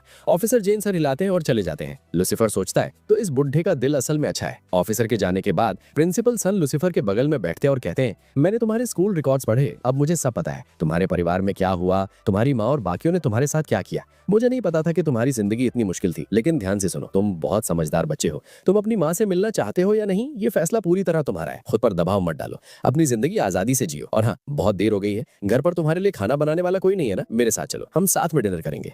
सन्मी के घर पर सन्मी भुट्टा खा रही थी, तभी दरवाजा खुलता है। वो कहती है, डैड आप वापस आ गए। लूसीफर उनके पीछे से अंदर आता है और कहता है, और मैं तुम्हारे डैड के साथ आया हूँ। लूसीफर को देखकर सन्मी तुरंत लाल हो जाती है और अपने कमरे की तरफ भागती है। सन्मी सोचती है, मुझे उम्मीद नहीं थी कि लूसीफर डैड के साथ घर आएगा और मैं वहाँ ऐसे भुट्टा खा रही थी, उसने मुझे ऐसे कपड़ों में देख लिया। इस बीच लूसीफर सोचता है, ये असल में बहुत क्यूट है। प्रिंसिपल सन चिंता से सोचते हैं, ऐसा क्यों लग रहा है कि मैं अपने घर में भेड़िया ले आया हूँ, क्या मेरा फैसला मुझ पर भारी पड़ेगा? प्रिंसिपल सन कहते हैं, पहले तुम दोनों अपना होमवर्क खत्म करो। लूसीफर तुम अपना लिविंग रूम में करो, सन्मी तुम अपने कमरे में जाओ। अगर तुम दोनों ने बात की तो मैं तुम्हें छोड़ूंगा नहीं। दोनों काम करने बैठ जाते हैं। सन्मी सोचती है, लूसीफर बस शांत होने का नाटक कर रहा है, वो मेरे डैड से बिल्कुल नहीं डरता। अचानक लूसीफर एक पर्ची पर कुछ लिखता है और सन्मी को इशारा करता है। वो सोचती है, इसने क्या लिखा? वो पर्ची खोलती है। लूसीफर ने लिखा था, तुम्हारे डैड असल में बहुत अच्छे इंसान है। सन्मी सोचती है, अगर डैड लूसीफर को घर लाए हैं तो क्या इसका मतलब वो हमें अप्रूव करते हैं? वाह डैड, आप सच में बहुत अच्छे हैं। इस बीच प्रिंसिपल सन उन दोनों को घूरते रहते हैं। वो सोचते हैं, भले ही मैंने उन्हें बात करने से मना किया था, वो फिर भी बातें कर रहे हैं और मुझे ऐसे इग्नोर कर रहे हैं जैसे मैं यहाँ हूं ही नहीं। लूसीफर एक और पर्ची सन्मी को देता है और फुसफुसाता है, तुम्हारे डैड सच में अजीब है, वो एक ही अखबार को पूरे 2 घंटे तक कैसे पढ़ सकते हैं? पर्ची पढ़कर सन्मी जोर से हंस पड़ती है। प्रिंसिपल सन हारा हुआ महसूस करते हुए सोचते हैं, लूसीफर ने उसे कम से कम 32 पर्चियां भेजी हैं और सन्मी ने उसकी तरफ 57 बार देखा है। वो लगभग 1 घंटे से बात कर रहे हैं और ऐसा बर्ताव कर रहे हैं जैसे मेरा कोई वजूद नहीं है। आखिरकार उनका सब्र टूट जाता है। चिढ़कर खड़े होते हुए प्रिंसिपल सन कहते हैं, तुम दोनों आखिर कर क्या रहे हो? सन्मी पूछती है, डैड क्या हुआ? प्रिंसिपल सन जवाब देते हैं, नहीं कुछ नहीं, तुम्हारी मॉम काम से थक गई होंगी, इसीलिए मैं बाहर से डिनर लाने जा रहा हूँ। बाहर प्रिंसिपल सन कहते हैं, मेरी जिंदगी की सबसे बड़ी गलती लूसीफर को अपने घर लाना थी, मैं ये दोबारा नहीं करूंगा। डिनर के दौरान प्रिंसिपल सन कहते हैं, लूसीफर, सन में तुम दोनों ठीक से खाना खाओ। सन में लूसीफर को खाने का एक टुकड़ा देती है और कहती है, इसे ट्राई करो। प्रिंसिपल सन सोचते हैं, ये मेरे सामने होते हुए भी ये सब कर रहे हैं। सन में कहती है, डैड इसे चखिए, ये बहुत अच्छा है। थोड़ी देर बाद प्रिंसिपल सन कहते हैं, डिनर के बाद सीधे घर जाना, इतनी रात को बाहर रहना सेफ नहीं है। लूसीफर जवाब देता है, ठीक है, मैं थोड़ा खा लूं फिर घर चला जाऊंगा। दरअसल क्या आप मुझे एक और कटोरा दे सकते हैं? इसके बाद हम टहलने जा सकते हैं। प्रिंसिपल सन कड़ाई से बीच में टोकते हैं, और खाना नहीं मिलेगा, ये तुम्हारी सेहत के लिए खराब है और तुम दोनों में से कोई टहलने नहीं जा रहा। लूसीफर की तरफ मुड़कर वो कहते हैं, घर जाओ। अब वो लगभग लूसीफर को घर से बाहर धकेल देते हैं। बाहर लूसीफर मुस्कुराता है और कहता है, सच कहूं तो ये परिवार बहुत अच्छा है। जैसे ही वो कॉरिडोर में कदम रखता है, उसे एक औरत दिखाई देती है। वो सोचता है, वो औरत जो अभी गुजरी वो सनमे जैसी दिखती है, वो पक्का सनमे की माँ होगी।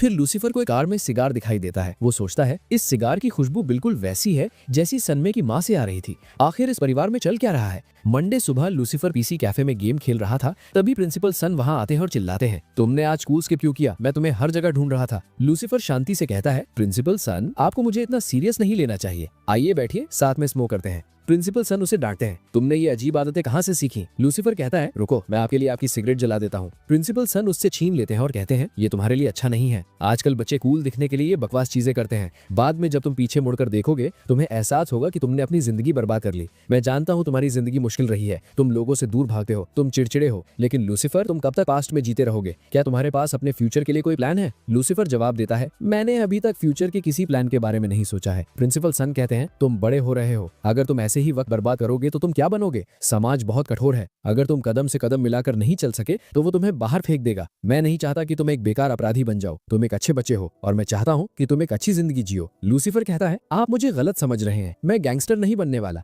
मुझे बस अकेला रहना पसंद है, इसमें शांति है। प्रिंसिपल सन पूछते हैं, अकेले रहने में क्या मजा है? लूसीफर जवाब देता है, आप नहीं समझेंगे, मैं बहुत समय से अकेले रहा हूँ, मुझे आजाद रहना पसंद है, बिना किसी चिंता के, जब चाहूँ खाऊं, जो चाहूँ करूँ, और अगर मेरा मजाक करने का मन हो तो खैर आपकी बेटी हमेशा पास ही होती है। प्रिंसिपल सन जम जाते हैं, तुमने अभी क्या कहा? लूसीफर जल्दी से कहता है, मैं मजाक कर रहा था, खैर आप एक अच्छे इंसान और महान टीचर हैं, लेकिन प्लीज मुझे इग्नोर कीजिए, मैं वो नहीं हूँ जिसके लिए आपको चिंता करनी पड़े, मैं वादा करता हूँ मैं कभी गलत रास्ते पर नहीं चलूंगा। प्रिंसिपल सन कहते हैं, तुम्हें आजादी चाहिए, लेकिन तुम फ्यूचर में सर्वाइव कैसे करोगे? लूसीफर चुपचाप सोचता है, इन्हें नहीं पता कि मेरे पास घर पर हजारों डॉलर और सोने के सिक्के हैं, मेरी पूरी जिंदगी सेट है, अगर मैं ऐश की जिंदगी भी जीऊं तो ये पैसा 20 साल तक खत्म नहीं होगा, मैं मेहनत क्यों करूं? अगर मैं चाहूं तो मैं एक पल में किसी भ्रष्ट आदमी को मारकर उसकी सारी संपत्ति ले सकता हूं। प्रिंसिपल सन ने कहा, मेरे पास तुम्हारे लिए एक लेटर है, मैंने तुम्हारे लिए पार्ट टाइम जॉब ढूंढने में बहुत मेहनत की, आखिरकार मुझे एक मिल गई जिसमें बहुत कम समय लगता है, फिर भी पैसे बहुत अच्छे हैं, तुम वहां बेझिझक काम कर सकते हो, तुम्हारे हाई स्कूल के अभी 2 साल बाकी हैं, तो मेहनत करो, पैसे बचाओ और फिर तुम्हें यूनिवर्सिटी में कोई दिक्कत नहीं होगी, क्योंकि यूनिवर्सिटी का खर्चा बहुत ज्यादा है।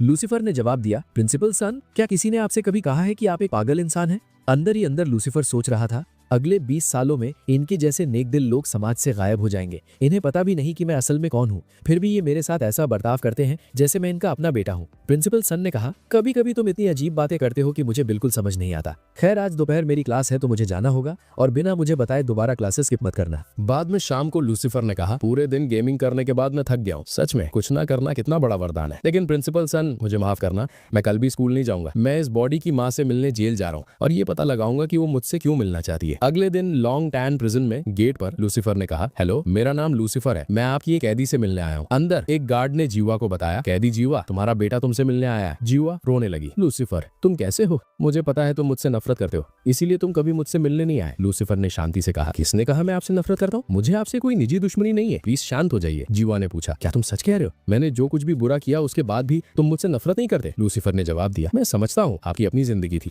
आपने मुझे दादी के पास छोड़ दिया और कुछ पैसे भी भेजे। डैड के मुकाबले जो बिना कुछ छोड़े गायब हो गए। आप असल में काफी दयालु है। मैं आपके लिए कुछ चॉकलेट्स और कुकीज लाया हूँ, उम्मीद है आपको पसंद आएंगे। जीवा ने कहा, मैं यहाँ ठीक हूँ और शायद जल्द ही रिहा हो जाऊंगी। लेकिन तुम कैसे रह रहे हो? तुम्हारी दादी गुजर गई है ना? लूसीफर ने जवाब दिया, दादी के मरने के बाद मेरे टीचर्स और दोस्तों ने मेरा अच्छा ख्याल रखा। जीवा ने कहा, यह सुनकर मुझे खुशी हुई लूसीफर, जब मैं बाहर आऊंगी मैं तुम्हारा ठीक से ख्याल रखूंगी। एक प्रिजन ऑफिसर पास आया और कहा, वक्त लगभग खत्म हो गया है, अपनी बात खत्म करो। लूसीफर ने कहा, तो मुझे अब जाना चाहिए। लेकिन जीवा ने उसे रोका। लूसीफर, एक और बात है जो मैं कहना चाहती हूँ, ये बस एक विनती है, तुम इसे मान सकते हो या इग्नोर कर सकते हो। अपनी दूसरी शादी के बाद मेरी एक बेटी हुई थी, तुम कह सकते हो वो तुम्हारी सौतेली बहन है। क्या तुम प्लीज एक बार जाकर उससे मिल सकते हो? वो सिर्फ 5 साल की है, मुझे उसकी बहुत चिंता होती है। मुझे बुरे सपने आते रहते हैं कि उसकी जिंदगी खराब हो जाएगी। अगर तुम उससे नहीं मिलना चाहते तो कोई बात नहीं, मैं समझती हूँ वो तुम्हारी सगी बहन नहीं है। लूसीफर ने सोचा, तो मेरी एक बहन है, सच कहूँ तो बहन के साथ रहना अकेले रहने से ज्यादा मजेदार लगता है। उसने कहा, ठीक है, मैं वादा करता हूँ मैं उससे मिलने जाऊंगा। जेल के बाहर विमेंस फेडरेशन की एक औरत उसके पास आई। लूसीफर ने कहा, एडमिन लू, मैं आज आपके साथ अपनी बहन से मिलने जा रहा हूँ, मैं जल्दी से उसके लिए कुछ स्नैक्स और चीजें खरीद लेता हूँ। एडमिन लू ने सोचा,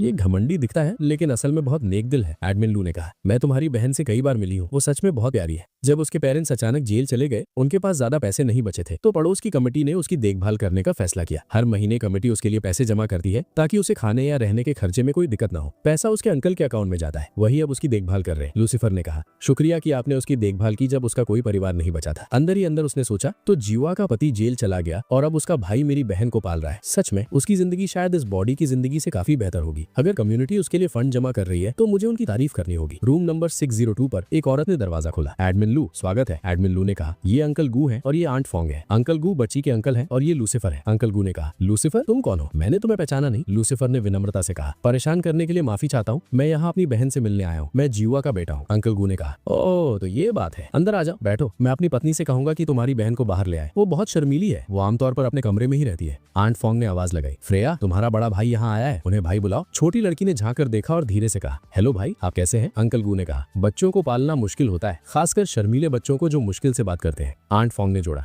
फ्रेया अपनी चीजों को लेकर बहुत नखरे करती है। जो स्वेटर उसने पहना है उसने वो खुद चुना था और वो सस्ता नहीं था। आप लोग बात कीजिए, मैं जाकर लंच लाती हूँ। लूसीफर ने केला छीला और प्यार से फ्रेया को दिया। फ्रेया शर्माते हुए खुद से सोचने लगी, मैं ये कैसे ले सकती हूँ? अंकल गू ने कहा, तुम्हारे भाई तुम्हें कुछ खाने को दे रहे हैं, तुम्हें ले लेना चाहिए। तभी फ्रेया ने खुशी खुशी केला ले लिया और खाने लगी। लूसीफर ने कहा, फ्रेया मैं तुम्हारे लिए बहुत सारी चीजें लाया हूँ, क्या तुम ये स्नैक्स खाना चाहोगी? जैसे ही फ्रेया उन्हें लेने वाली थी, एक दूसरा बच्चा दौड़कर आया और स्नैक्स छीन लिए। उस लड़के ने कहा, फ्रेया को महंगा खाना खाने की आदत नहीं है, ये सब मेरा है। अंकल गू ने समझाया, ये मेरा बेटा है, वो और फ्रेया हमेशा साथ खेलते हैं। लूसीफर ने जवाब दिया, ओ ये हम उम्र हैं, दोनों को संभालना मुश्किल होता होगा। अंकल गू बोले, तुम बिल्कुल सही कह रहे हो। फिर आंट फोंग बाहर आई और कहा, मैंने लंच तैयार कर दिया है, सब लोग प्लीज खाने आ जाइए। खाते वक्त आंट फोंग ने कहा, फ्रेया तुम्हें ठीक से खाना चाहिए और लूसीफर तुम भी, आज खाना बहुत टेस्टी है। लंच के बाद लूसीफर और एडमिन ल्यू बाहर निकले। एडमिन ल्यू ने कहा, सच में फ्रेया के अंकल और आंट काफी दयालु हैं, वरना उसके पेरेंट्स के अरेस्ट होने के बाद उसकी देखभाल कौन करता? अच्छी बात यह है कि उसकी जिंदगी बर्बाद नहीं हुई। लूसीफर प्लीज चिंता मत करना, हमारा फेडरेशन हमेशा तुम्हारी बहन का ख्याल रखेगा। लूसीफर ने जवाब दिया, आपका तहे दिल से शुक्रिया। एडमिन ल्यू ने कहा, खैर तो अब मैं चलती हूँ, मुझे बहुत काम है। लूसीफर ने सोचा, एडमिन ल्यू सच्ची हैं लेकिन वो बहुत छोटी है और उन्हें तजुर्बा नहीं है। वो कहती हैं फ्रेया ठीक है लेकिन उन्होंने कुछ भी नोटिस नहीं किया। जब मैं घर में घुसा मैंने बालकनी पर बहुत से कपड़े सूखते देखे, लेकिन एक भी कपड़ा 5 साल की बच्ची का नहीं था। इसका मतलब फ्रेया के पास बहुत कम कपड़े हैं। उसके गार्डियंस ने झूठ बोला कि वो कपड़ों को लेकर नखरे करती है। उसका स्वेटर साफ था लेकिन साफ तौर पर नया नहीं था। कोई भी बता सकता था कि वो 2 या 3 साल पुराना था और वो किसी लड़की का स्वेटर भी नहीं था, वो किसी लड़के के लिए बना था। शायद आंट फोंग ने फ्रेया को अपने बेटे का पुराना स्वेटर पहनाया था। लंच के दौरान वो 7 साल का लड़का बदतमीजी कर रहा था। फिर भी उस उम्र के बच्चे आमतौर पर ठीक से खा सकते हैं, लेकिन फ्रेया ने चावल का एक दाना भी नहीं छोड़ा और उसने अपना चिकन बहुत ध्यान से खाया। इससे ये साफ था कि उसे पर्याप्त खाना नहीं मिलता। ये लोग अंकल गू और आंट फोंग लालची हैं। उन्होंने फ्रेया को सिर्फ पैसों के लिए रखा है, लेकिन वो उस पर एक पैसा खर्च नहीं करते। अब मैं समझा कि जीवा अपनी बेटी को लेकर अपनी परेशान क्यों थी और उसने मुझसे बार बार उसे चेक करने की भी क्यों मांगी। आमतौर पर मुझे इन चीज़ों की परवाह नहीं होती, लेकिन इस दुनिया में मेरा कोई परिवार नहीं है और वो इकलौती फैमिली मेंबर है जो मेरे पास है। मैं उसे तड़पने नहीं दे सकता। लूसीफर अंकल गू के दरवाजे पर गया। जैसे ही वो खटखटाने वाला था, अंकल गू ने दरवाजा खोला। अंदर लूसीफर ने देखा कि आंट फोंग फ्रेया को पीट रही थी। आंट फोंग चिल्ला रही थी, मैंने कहा था ना, जब मैं तुम्हें मारूं तो चुप रहना। अगर पड़ोसियों ने सुन लिया तो वो क्या सोचेंगे।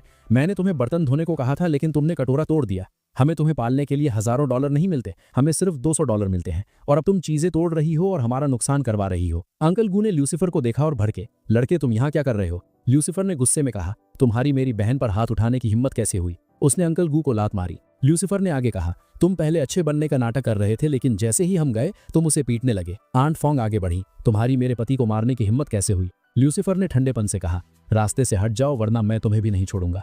उसने अंकल गू को पैर से पकड़ा और फर्श पर घसीटा। अंकल गू घबरा गए, तुम क्या कर रहे हो? मुझे छोड़ो, मैं पुलिस को बुलाऊंगा। तभी दादी आगे आई, मेरे बेटे को छोड़ दो। लूसीफर ने उन्हें घूरा, ए बुढ़िया, तुम्हें लगता है तुम मुझे रोक सकती हो? क्या तुम्हें शर्म नहीं आई? तुम्हारी बहू तुम्हारी पोती को, एक 5 साल की बच्ची को पीट रही थी और तुम वहां खड़ी देख रही थी। लेकिन अब जब तुम्हारा बेटा मुसीबत में है, तुम्हें अचानक परवाह हो रही है। शर्म आनी चाहिए तुम्हें। दादी चिल्लाई, तुम अपनी माँ की तरह ही बेकार हो। उसने मेरे बेटे से शादी की और फिर इस राक्षस को जन्म दिया। जब से ये पैदा हुई मेरे बेटे की जिंदगी बर्बाद हो गई। वो अच्छे से रह रहा था, लेकिन पता नहीं ये क्या मनहूसियत लाई, वो जेल चला गया। लूसीफर ने जवाब दिया, तुम्हारा बेटा अपने खुद के गुनाहों की वजह से जेल गया। इस बच्ची ने कुछ गलत नहीं किया, तो तुम इसे राक्षस क्यों बुला रही हो? फिर लूसीफर ने अंकल गू को उठाया और खिड़की से बाहर लटका दिया। अंकल गू चिल्लाए, कोई मुझे बचाओ, ये लड़का मुझे मार डालेगा। लूसीफर गुर्राया, अगर तुमने एक शब्द और बोला तो मैं तुम्हें बिना हिचकिचाहट के गिरा दूंगा। वो बुढ़िया की तरफ मुड़ा, और अगर तुमने एक कदम भी आगे बढ़ाया तो मैं तुम्हारे बेटे को अभी नीचे फेंक दूंगा। आंट फोंग ने दादी को पकड़ा और कहा, मॉम हिलिए मत, अगर इससे गुस्सा आ गया तो ये उन्हें गिरा देगा। और लूसीफर प्लीज शांत हो जाओ, मेरे पति को नीचे उतारो। अगर तुम्हें कुछ कहना है तो हम बात कर सकते हैं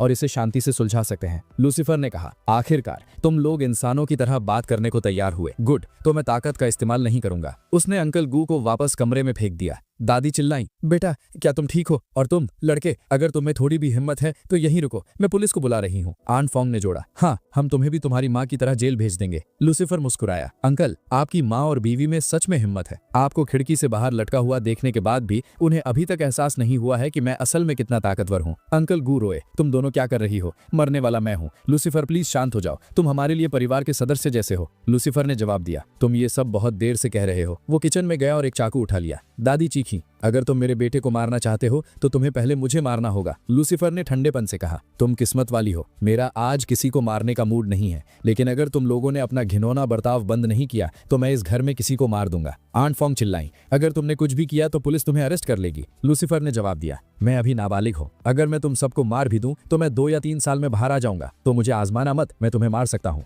अंकल गू कांपे, क्या तुमने नहीं सुना? मैंने तुम्हें शांत होने को कहा। लूसीफर, लड़ने का कोई फायदा नहीं है, मैं जानता हूँ तुम गुस्से में हो, मैं तुम्हें शांत करने के लिए कुछ भी करूंगा। अगर तुम चाहते हो कि हम तुम्हारी बहन के साथ ठीक से बर्ताव करें तो हम वो करेंगे, मैं वादा करता हूँ। लूसीफर ने कहा, तुम्हारे गंदे मुंह से निकले एक भी शब्द पर मुझे भरोसा नहीं है। मेरे पास एक ज्यादा आसान उपाय है, मैं अपनी बहन को अपने साथ ले जा रहा हूँ। आंट फोंग घबरा गई, लेकिन अगर फ्रेया चली गई तो उन पैसों का क्या जो हमें उसके लिए मिलते हैं? लूसीफर भड़का, तो ये बात है, तुम मेरी बहन को महीने के $200 और उसके पेरेंट्स की संपत्ति के लिए रख रहे हो। चिंता मत करो, मुझे तुम्हारे पैसों में कोई दिलचस्पी नहीं है, तुम्हें महीने के पैसे मिलते रहेंगे, बस मेरी बहन को मेरे साथ भेज दो। अंकल गू ने फिर कोशिश की, लेकिन तुम समझ नहीं रहे हो। लूसीफर ने उसे जोर से लात मारी जिससे वो फर्श पर गिर गया। लूसीफर ने कहा, मैं इजाजत नहीं मांग रहा, मैं तुम्हें बता रहा हूँ, अगर तुम में हिम्मत है तो ना कहो, लेकिन उसके बाद जो होगा वो तुम्हारे लिए बहुत खतरनाक होगा। याद रखना, तुम्हारा बेटा सिर्फ 7 साल का है और स्कूल जाता है। आंट फोंग टूट गई, ठीक है, ले जाओ अपनी बहन को और चले जाओ, बस कभी वापस मत आना। लूसीफर ने आह भरी, मैं शुरू से यही कहने की कोशिश कर रहा था, तुम लोगों ने ये सारा फालतू का ड्रामा खड़ा किया। वो फ्रेया के पास घुटनों पर बैठा और धीरे से कहा, क्या तुम मेरे साथ चलना चाहती हो? मैं पक्का करूंगा कि तुम समय पर खाना खाओ और कोई तुम्हें फिर कभी नहीं मारेगा। फ्रेया ने रोते हुए कहा, अगर आप मुझे नहीं मारेंगे तो मैं आपके साथ चलूंगी। लूसीफर मुस्कुराया, मैं वादा करता हूँ, आज से मुझे पापा बुलाना, भाई बुलाना। तुम्हारा नाम क्या है? उसने कहा, मेरा नाम गुया है। लूसीफर ने जवाब दिया, ये परिवार भयानक है, तुम्हें उनका सरनेम फिर कभी इस्तेमाल करने की जरूरत नहीं है। उसने फ्रेया का हाथ पकड़ा और अपने घर की तरफ चलने लगा। लूसीफर के घर के बाहर वो सनमे को वहां खड़ा देखकर हैरान रह गया। सनमे ने कहा, लूसीफर, तुम आखिरकार घर आ गए। लूसीफर ने पूछा, सनमे, तुम यहाँ क्या कर रही हो? सनमे ने कहा, मैंने तुम्हें सुबह से कम 100 बार कॉल किया, तुमने एक बार भी नहीं उठाया। लूसीफर ने कहा, सॉरी, मुझे पता नहीं था कि मेरे फोन की बैटरी खत्म हो गई। सनमे ने फिर फ्रेया की तरफ देखा और कहा, ये छोटी बच्ची कितनी क्यूट है। ये कौन है? ये तुम्हारे साथ क्या कर रही है? लूसीफर ने लापरवाही से कहा, ओह, ये मेरी बेटी है फ्रेया, मुझे डैड बुलाओ। फ्रेया ने तुरंत कहा, डैड। सनमे जम गई, ये कैसे मुमकिन है? फ्रेया ने लूसीफर की तरफ देखा, कंफ्यूज होकर। भाई, आप मुझे आपको डैड बुलाने के लिए क्यों कह रहे हैं? सनमे ने लूसीफर को हल्के से मारा और चिल्लाई, तुम मजाक करना कब बंद करोगी? आगे क्या होगा ये अगले एपिसोड में पता चलेगा। देखने के लिए शुक्रिया और बने रहिए।